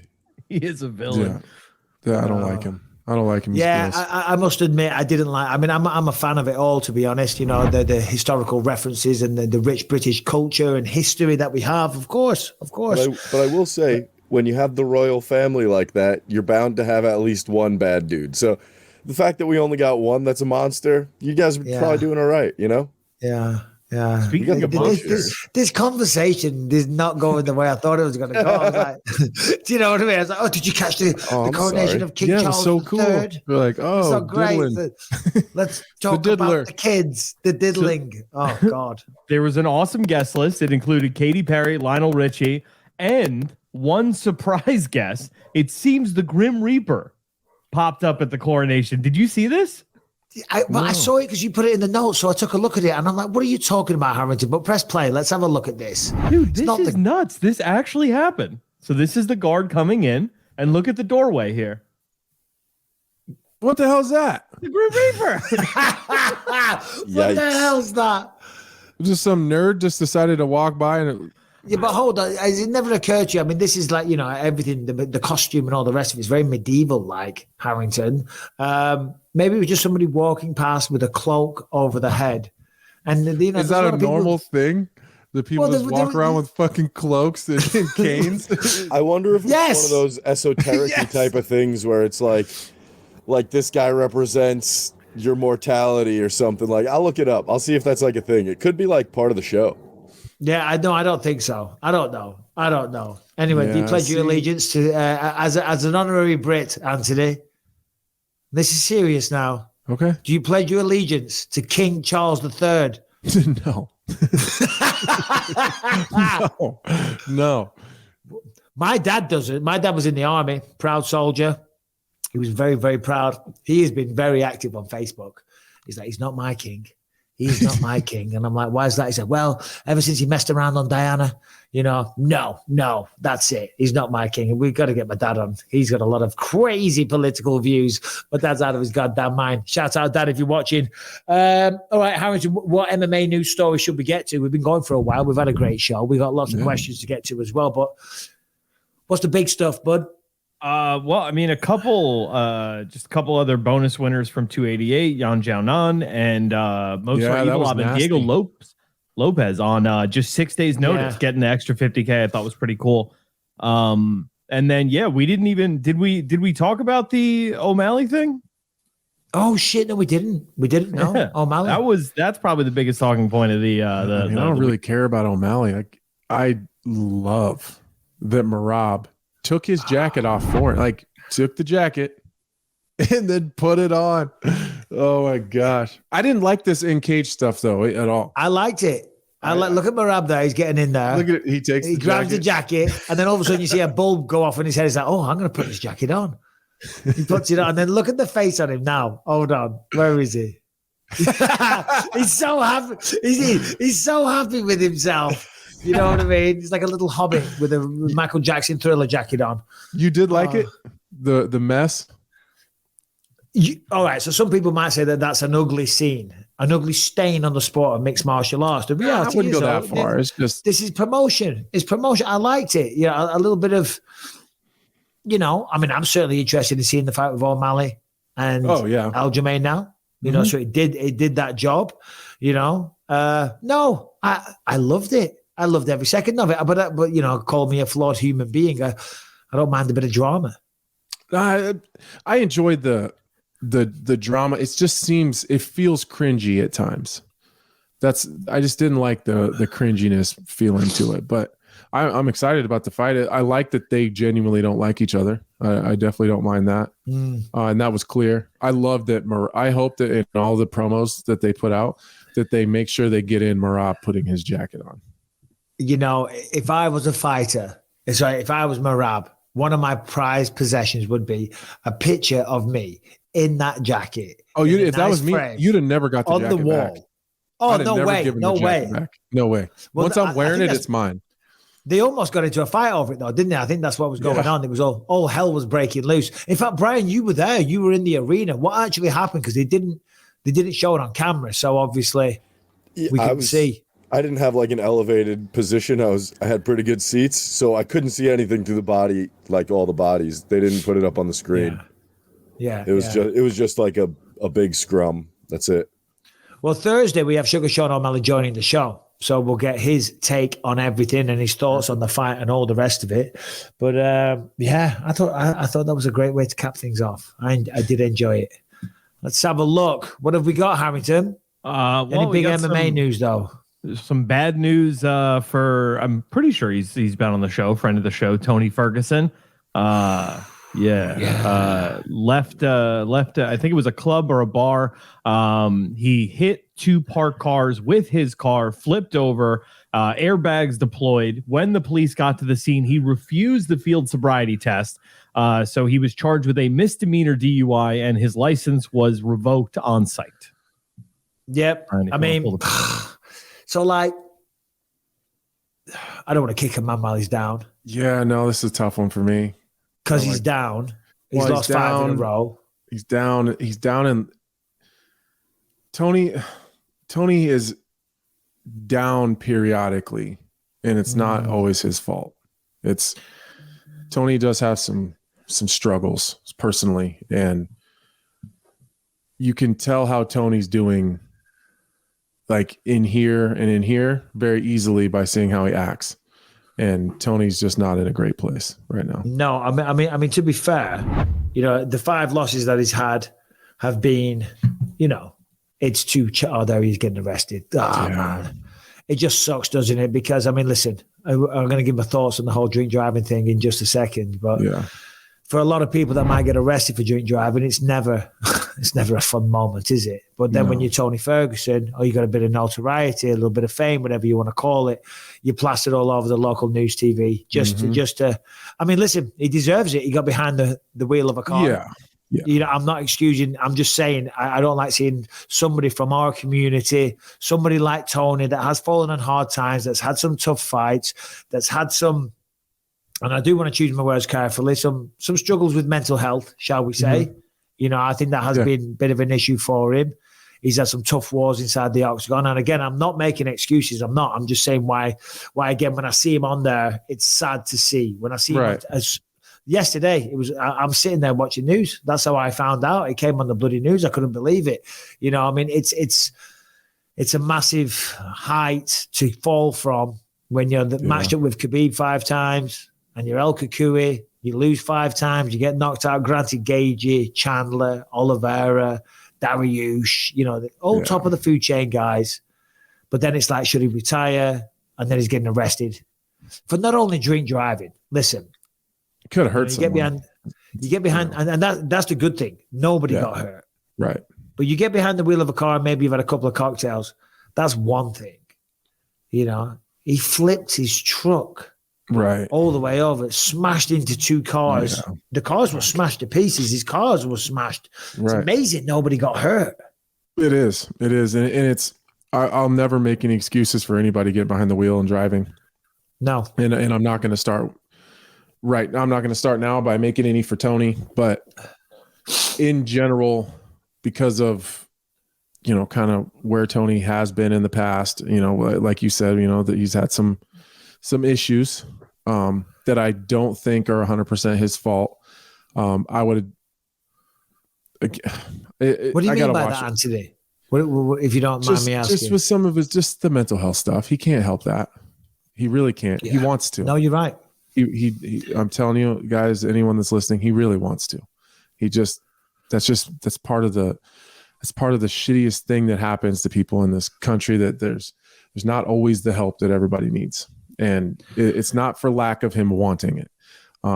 So although he's 100% responsible, for drinking and driving, I think that there's probably some extenuating circumstances. Well, yeah, no, because again, that could be seen it's not his fault, but no, and he's going to pay for it. He's going to pay for it. He was arrested. He's going to have to do his time and get his punishment. But, he's not just some idiot that's just trying to go out and be a drunk, stupid idiot and then just get behind the wheel. It's not how Tony is. Well, no, and then far be it from me to suppose about his mindset, but I can attempt to put myself in his mind. You're Tony Ferguson, you're on top of the UFC, you lose 5 in a row. Everyone's saying you need to retire. I've said it. You've probably said it. A lot of people say it, and that's hard to deal with. And again, not making excuses. You feel like you've lost your identity. You feel like you've lost your career. You've lost your earning power. There has been notable struggles in the past that has been documented in the press and things like that without having to go into any details. Right. So, he's a little bit, cuckoo, for want of a better word, for El Kukui. El Kukui can be a little cuckoo, you know what I mean? And then the hard part is when you're someone like that, and we all go through bad times and bad moments, and I don't think... I'm trying to find the right words. I mean, it's hard to know when the time is to reach out. Yeah. You don't know when you're going through it. And we're assuming a lot here. We could be completely way off the mark. He might have just gone out with his boys, got shit-faced and not gave a fuck. But that might be a sign of other things. But whatever you're going through as a man or as a woman or anyone listening to this, you don't know because you're in it. You're living it. That's your reality on a day-to-day basis. Well, and by the time you need it, you're already past the point. You're already past the point of being in a place to ask. And that's mental health in a nutshell right there. Yeah. Yeah. And again, it sounds like we're making excuses for him. We're not. No. And I implore everybody, please don't drink and drive. I think, we've all been guilty of having a beer and driving. I'm not a drink driver. I'm not a drink driver, but I've definitely got behind the wheel of a car when I've had a beer. I'm not proud of it, but I have. And I think everyone has. So I'm not sitting there being on my bloody, putting myself on a pedestal and lecturing everybody. But I do not drink. I do not drive a car drunk. I'm no one to judge anybody. I got more than one DUI and I've been in a car accident drunk. I mean, it's pretty documented. It was a long time ago, and I almost killed myself. So I mean, I'm really. I didn't know that. Yeah, I was on life support. I got life flighted. I was 20. Get the hell out of town. Yeah, I was 20. I passed out trying to make it home at I'd been drinking all night. Oh, sorry. Do you know what? I think you did say this. Yeah, I think we talked about this. Apologies. Yeah, got life flighted, almost died. So I'm not any better than anybody, but so I feel I do. That's why I feel for him, because he feels really stupid right now. I'm sure of it. And that's the embarrassment. It's the embarrassment. It's the finger pointing. I mean, listen, the good news is you're wrong. You can't say anything. You just have to eat it. No, I don't think anybody, unless you're a real piece of shit, has ever got busted drink driving and felt in their minds that they did nothing wrong. So what are you talking about? Yeah. Oh, come on. Don't be stupid. Don't be stupid. Right. Yeah. No, poor Tony, man. And I shouldn't be saying that, because I tell you what, if somebody Mike, I think it's okay to say poor Tony for the situation that he's in and not condone the things that he's done. You know what I mean? I think it's okay to say that. Yeah. I feel bad for him, although I do hold him responsible. It is his fault, but it doesn't mean I'm not allowed to feel bad for him. It's because of the fall from grace as well, when you look at the whole circumstances. And as I say, maybe we're wrong.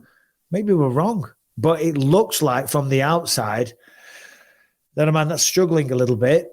Mm-hmm. And as I say, you lose your identity, you lose your earning power, you lose your reputation, you lose your credibility in what you've worked so hard to build up. That's all starting to get taken away. Everyone's criticizing, finger pointing, saying you need to retire. You can't do this anymore. He's only a human being. You make mistakes, you go out there, you got to live with it. And he's going to have to live with that forever. I mean, he's got children. They've got to see that. It's a tough time, man. Tough time, Tony. Tough time indeed. Well, that was heavy and deep. All right, let's talk about Shopify, which is the commerce platform which is revolutionizing millions of businesses worldwide. Listen, whatever it is that you're selling, whatever your business is, you need to have a presence online. And I always say it, that can sound complicated, sound time consuming, sound very, very expensive. Well, not with Shopify. Shopify makes it very, very easy. And very, very cheap as well. In fact, the offer is ridiculous. Right now, you can sign up for just $1 per month, which is, as I said, that's a ridiculous offer. But listen, it's not just, it will get you online. You will have an e-commerce platform. It will be packed with industry-leading tools ready to ignite your growth. Shopify gives you complete control over your business and your brand without having to learn any new skills in design or code. 24/7 help is available, and an extensive business course library also. Shopify is there to support your success every step of the way. And of course, straight away, it lets you accept every payment method, which is a big one as well. So listen, it's time to get serious about selling and try Shopify today. As I said, if you have a business, you don't have a website, you don't have an e-commerce platform, you need to get with the times, quite frankly. What are you doing? This is the easiest way to do it, the cheapest way to do it. All you got to do is go to shopify.com/believe, all lowercase, shopify.com/believe. Sign up for just $1 per month trial period. Shopify.com/believe. Take your business to the next level today. Shopify.com/believe. Should we fucking do a swift U-turn? Not Swift U-turn, handbrake turn. No alcohol involved, though, of course. What else we got to talk about? Oh, Demetrious Mighty Mouse Johnson. And when I landed from the plane, I was watching that on Amazon on the way home. Shout out to Demetrious. Thanks for joining us last week. Got the job done. Before we get to questions, any breaking news or anything big that we need to get to? I mean, Harrington here is in a fit over Mark Zuckerberg winning a jiu-jitsu tournament at the weekend.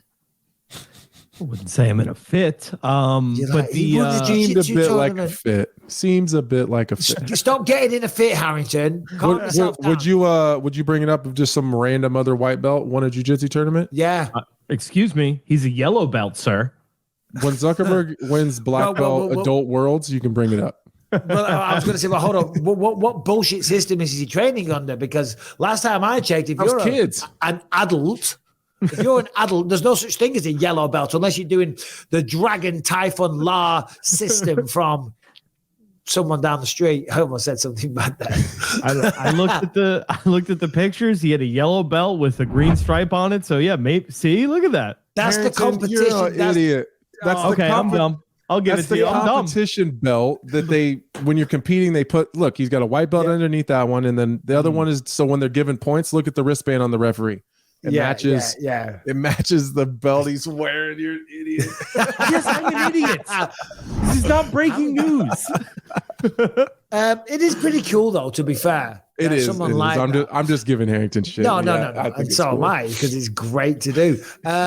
We wouldn't have got the great yellow belt moment if I had. No, exactly. He's all in a fit over it. Harrington, defit yourself. When we come back to you in a minute, I want to see you nice, stable, calm. Take some deep breaths, okay? He's got a thing for Mark Zuckerberg.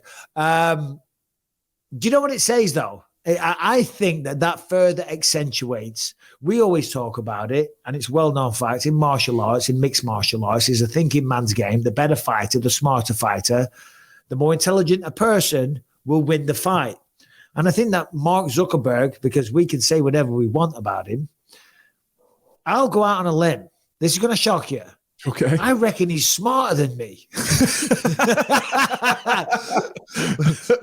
What do you reckon? What do you reckon? Maybe. There's He a might possibility be. That he might be a little bit smarter than me and you. Yeah, the both of us together. Probably. I tell you what, though, he couldn't think he was way out of a fucking fight with me, though. I'll rip his head off. No, I'll beat the shit out of that guy. Yeah. Good. Outsmart this dickhead. He's not going to beat me in jiu-jitsu, I'll tell you that, though.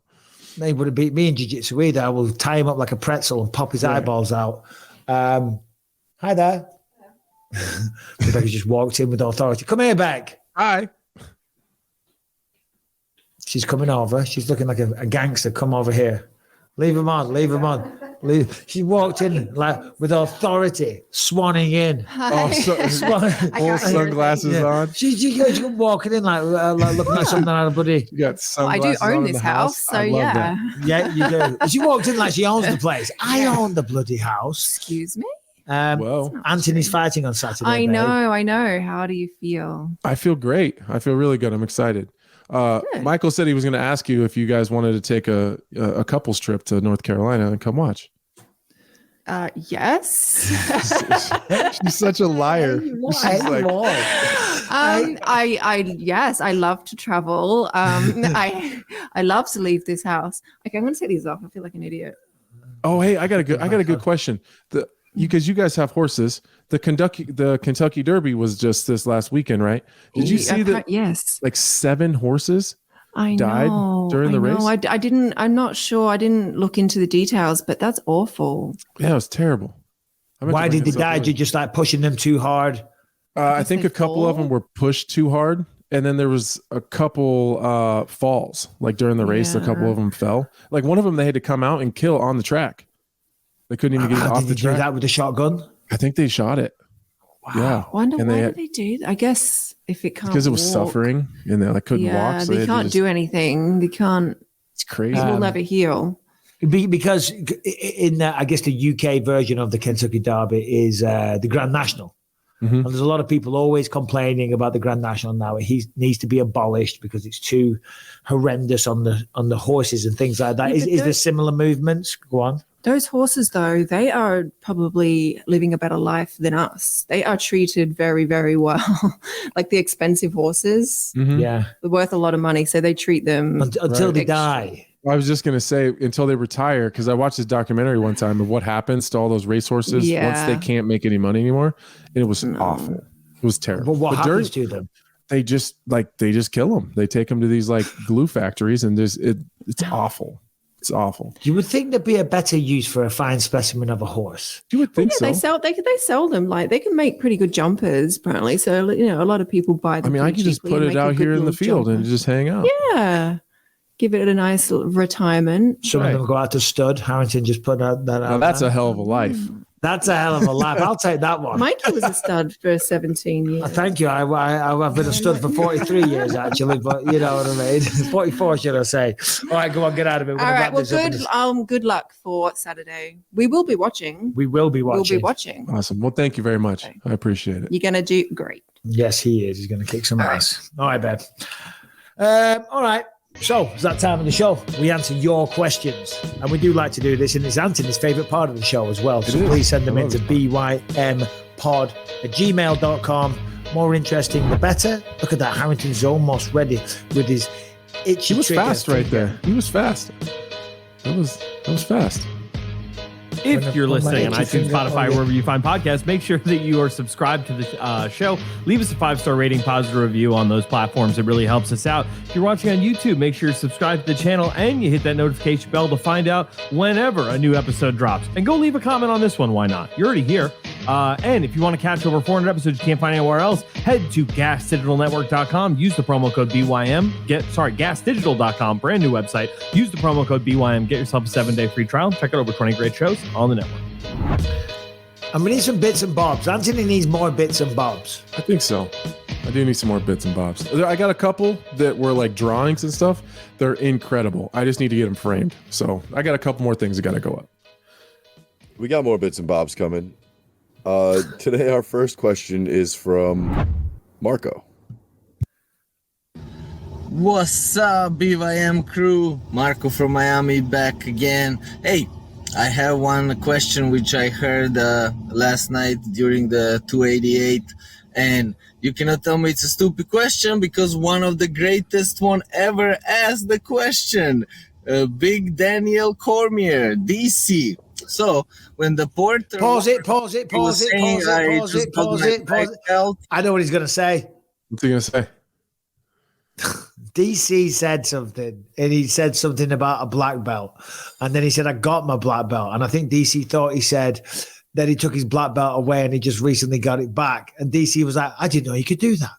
I didn't know they could do that. I didn't know that once you got your black belt, they could take it away from you and then give it back to you." And I'm like, "That's not a thing, DC. I love you, brother, but that doesn't exist." So that is his question. And we'll just carry on with the rest of it. Well, let's give him his airtime. Back in December, I'm pretty sure he said back in December, but I'm a foreigner. What I know, DC works in the television. So he understood that Porter got a black belt back. And he asked the question, is it possible to lose the black belt? So my question today is, if you win a black belt once, is it possible to lose it? And then you need to regain it or whatever. Can they take it away or whatever? Let's honor the DC and answer his question. See you guys. Marco from Miami. Keep up with Marco from Miami. Thank you for the question. And Anthony, I'll let you take this one. Because this guy, DC, he talk a lot of crazy things. You cannot take the belt back. No. Once you get it, you get it. That is hilarious. So he said he got his black belt back in December. Yeah. He thought not back in December. Like he received it again in December. That's what he thought he meant. I know. It was hilarious. I was laughing because it was just, I see. I hope DC's working this week because he's totally getting shit for that. Oh God, you got to say it when you knock him out. Say, "Hey, I just got my black belt back." Listen, he misunderstood the situation. But once you're a black belt, you're a black belt. I guess if you're involved in some crazy traditional school, and your sensei / mentor / father figure, and you wrong him in some way. I'm just trying to help DC out here. I'm sure it has happened throughout the history of the human race. But generally, once you're a black belt, you're a black belt. Yeah, it's just a black belt. Yeah, that's funny. That's really funny. Well, you do hear like what was that? One of the Dagestani guys was talking about like, oh, somebody needs to take his black belt away. So, like, it's not that people haven't joked about it before. Yeah. No. We're not. Far be it from us to laugh at DC. Right. Come on, he's got a good sense of humor. Next question is from Matthew Burt. Hey guys, it's Matt from Chicago. Right now I'm at work. I'm a process server, so I go around and I ruin people's days. So that just made me think, has there ever been a time that it just made you very happy? It brought you great joy to ruin someone's day? Let me know. Every single time I fight, I'm trying to ruin someone's day. What a great answer. Yeah, every single time. Because if he's having a bad day, it means mine went okay. That's the perfect answer. Because I was like, how do you answer that? I mean, I don't think I've ever taken joy. Never. Other than fighting? Never. Yeah. Yeah, from ruining someone's day. Although when I was younger, I would get so mad. I'd be like hunting someone out. You know what I mean? I was like, Right. I can't wait. I can't wait to catch up with this little prick. I'm gonna lay down the law. I'm gonna Right. tell you how it is. You He's know going to what I have mean? a bad day. And I'm gonna make you have a bad day, buddy. Yeah. But not this modern version of me. Yeah. And other than fighting and competing, I don't really take any joy in ruining anybody's day. No, I like to do the opposite. I like I'm going to to fuck Johnny uplift. Walker's day up big time, though. There you go. He's going to have a real bad day. That's what we want to hear. What is the prediction in your mind when you see the fight, when you envision it? Second you round picture submission. the process. Second round submission. Yeah, I think I'll clip him, and I think I'll clip him with something, and in the scramble, I think he'll give up something easy. What do you think happens in the first round? What do you think the opening exchange is going to be? Because that's always one that you always kind of picture that. What is Right. the opening? How is he going to start the fight? How is he going to come at me? How is he going to approach it? I think he's going to be a little bit nervous, and I think it's going to go one of two ways. He's either going to be really, really shelled up and very tentative like he was with Thiago Santos, or he's going to have that nervous energy where he just gets really, really, really nervous and then just explodes into something crazy. So it's going to be either the most boring first round or the most insane first round. I would guess it's going to be very boring and he's going to be very tentative. How long's your flight to Charlotte? About 2 hours? 2.5 hours. Yeah. Yeah, that's not bad. No, not bad at all. I'll be there by 10:30. You got a lot of people coming in? No, not this time. And that's by design. I did that on purpose. Yep. Yeah. I just kind of go, back in the day when I first started fighting, you just go and show up into these random places, kind of like a gangster. You should go in with your, you and a couple of your coaches, a couple of your friends, you go in, fight, and then leave. I used to always say we just come in, like sneak in under the dark of the night, snatch up all the cash and leave. It's kind of what I'm looking for. So just my wife, my daughter, and then a handful of friends that kind of just go to all of them, but it's not like a big thing like it typically is. Go in there, sneak in, ruin Johnny Walker's day, right? And then sling. Try to hit him with some cool shit. Try not to get hit. Let's go. Leave with a pocket full of cash. Let's go. Brian, what else, buddy? All right, we got another one here from Trayvon Madden. What's up, guys? My name is Trayvon Madden, and I've been waiting to give you a question for a minute. I'm gonna get straight to the chase. So you have to pick an MMA fighter for each of these events. All of you guys have to pick 3 MMA fighters for each of these events. 1 to party with, 1 to do psychedelics with, and 1 to rob a bank with. Let me know what you choose. And fuck you, Harrington. Love the show, guys. All right, let's have a 4-shot then, because that's a kind of a fun question. That's a good one. Hold on. One to rob a bank with, 1 to party with, and 1 to what? Do mushrooms with, or acid, psychedelics. I don't know, but I would go with the professional and take Chael Sonnen to rob a bank. I mean, it's not a bad answer. It's not a bad one. It's not a bad answer at all.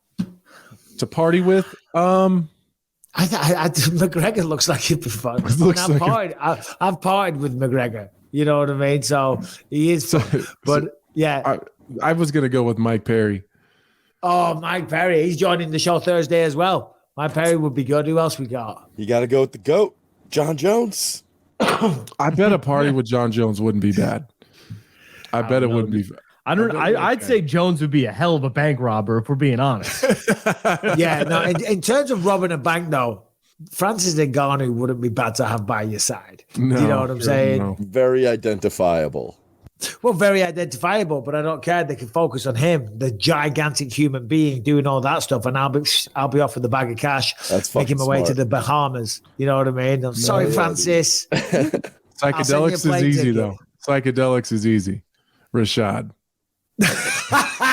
He loves some psychedelics. Rashad loves it. Well, I mean, I have a little bit already, and I would more than be happy to do it again.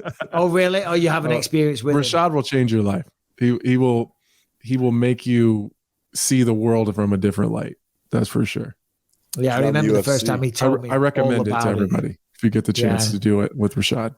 Not in the UFC, but I would say Eddie Bravo. Yeah, you're just going to hear about him going on about the earth is flat. I would love it. I would love it. I would be the rubber guard.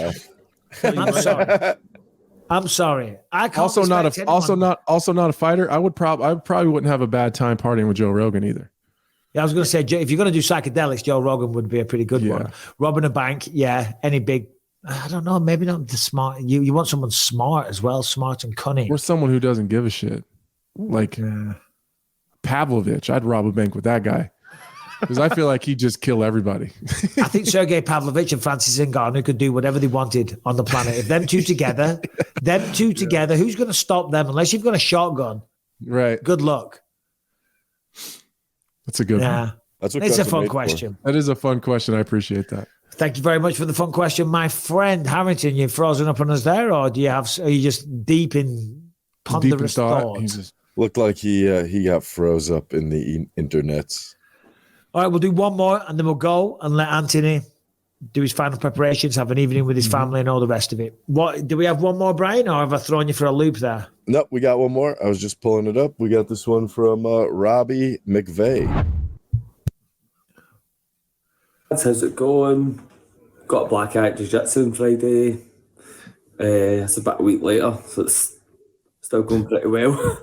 But I went basically got it on Friday, headed out to Tenerife, and then the way home, the flight was shameful. Everybody was staring at me, just felt like a delinquent, as if I'd been battered on the strip, when really that wasn't the case. So how have you felt, and what was your worst facial injury after like a fight, competition, sparring? What was your worst facial injury and the kind of questions you get asked and how you try to justify them? One guy asked me if I do YouTube, like that kind of stuff. Anyway, love a BYM pod. Crack on, lads. Cheers. Absolutely. Right. That's a good question. So it is. Right. I like it. I like it a lot. Instantly it springs to my mind was when I fought Anderson Silva. That third round, that knee hit me. It was a tough fight. My face was exploded. I had stitches here, there, black eyes, nose bloody to the side. I looked a mess. And then Rebecca and I went off to Rome for a few days, stayed in a beautiful 5-star hotel, went to some really, really nice restaurants. And as he said, he's had that black eye for a week. Yeah. The longer it goes on, the worse it looks. Yeah. And I looked bad. I look terrible. So I'm going to all these places. Rebecca's all dressed up beautifully. We're going to a nice restaurant. We're sitting in the hotel. Everywhere I went, I was embarrassed because I'm in Rome. They don't know I fight in the UFC. They just think, who is this maniac walking into our nice establishment? Now, fair enough. Some people did know. But a lot of the times I found myself having to explain. And like telling the waiters or telling the people at the hotel when I was checking in or whatever, oh no, I'm a professional fighter. I had a fight at the weekend. And Rebecca was like, what are you doing? Stop it. You don't need to explain yourself. I said, yeah, I know, but I can sense a lot of eyeballs on me. Yeah, you can I can feel that they're looking at me going, keep an eye on him. I've been ready to call the police because he's going to rob something or attack somebody. You know what I mean? What's yours? I look the worst after the Glover Teixeira fight for sure. That was a bad one. I had stitches under both eyes. I was missing it. I was missing teeth and two of the worst black. I mean, they were as black as our shirts. I looked like a raccoon all the way around. I mean, it was awful. I looked terrible. And same thing. Me and Michaela stayed in Florida with the kids. We had a big Airbnb with some friends. So we stayed in Florida for like 4 or 5 days after the fight. And everywhere I went, it was like I was in a store. I go to this grocery store, and I'm buying alcohol. Like I got beer and vodka, and I'm just ready just to drink my feelings away. But I got these huge sunglasses on, so you can't see my face, like you can't see my eyes, and I'm wearing them in the store, like typical douchebag. And the lady asked for my ID, and I hand it, and the store's packed. There's like 15 people behind me, and I hand her my ID, and she was like, "Sir, can you take your sunglasses off?" And I said, "I'd really like not to. I don't look very good right now." And she was like, "Why can't I?" She was kind of like, she was young. She was like starting to kind of be a bitch about it. She's like, "Well, I can't sell you this if you won't take your sunglasses off." I looked at Michaela, and she was just like nodded her head, and I pulled them off, and she started crying. Like she felt so bad for me. Like she was so embarrassed that she forced me to take them off. And then I took them off, and it looked like I'd been beaten in the face with a baseball bat. And like there was like dried blood kind of running down my cheek a little bit. Cause you know how it is with stitches, they don't always close all the way. So like they kind of leak if you smile or move your face too much. And she was, "I'm so sorry." It just felt terrible. It was, I thought it was hilarious. And that was one time I didn't feel so bad about ruining her day because she was such an asshole about it. And then everyone in the line, as soon as my glasses came off, it was like, everyone just gasped and leaned back. Yeah. That is where sunglasses come in. Yeah. Sunglasses come in very common. Sorry, handy, should I say, in those situations. Yeah. All right. Well, there it is. This will be the final one, Anthony. Yeah, I mean, I know you guys sound like you got a fun show on Thursday. We got a good show. We got Old Manley. We got Mike Perry. Maybe I'll just jump it. Maybe I'll just jump on for a little bit, like from my phone or something. If you want to quickly FaceTime from your phone for 5 minutes, I might do that. We would love that. Yeah. We would absolutely love that, regardless of whatever time. We'll text you when we're starting and when we're finishing. And if you can just press the link on your phone for 5 minutes and just check in with the believers, that'd be amazing. We'd love that. All right, guys, that's the show. We'll see you on Thursday.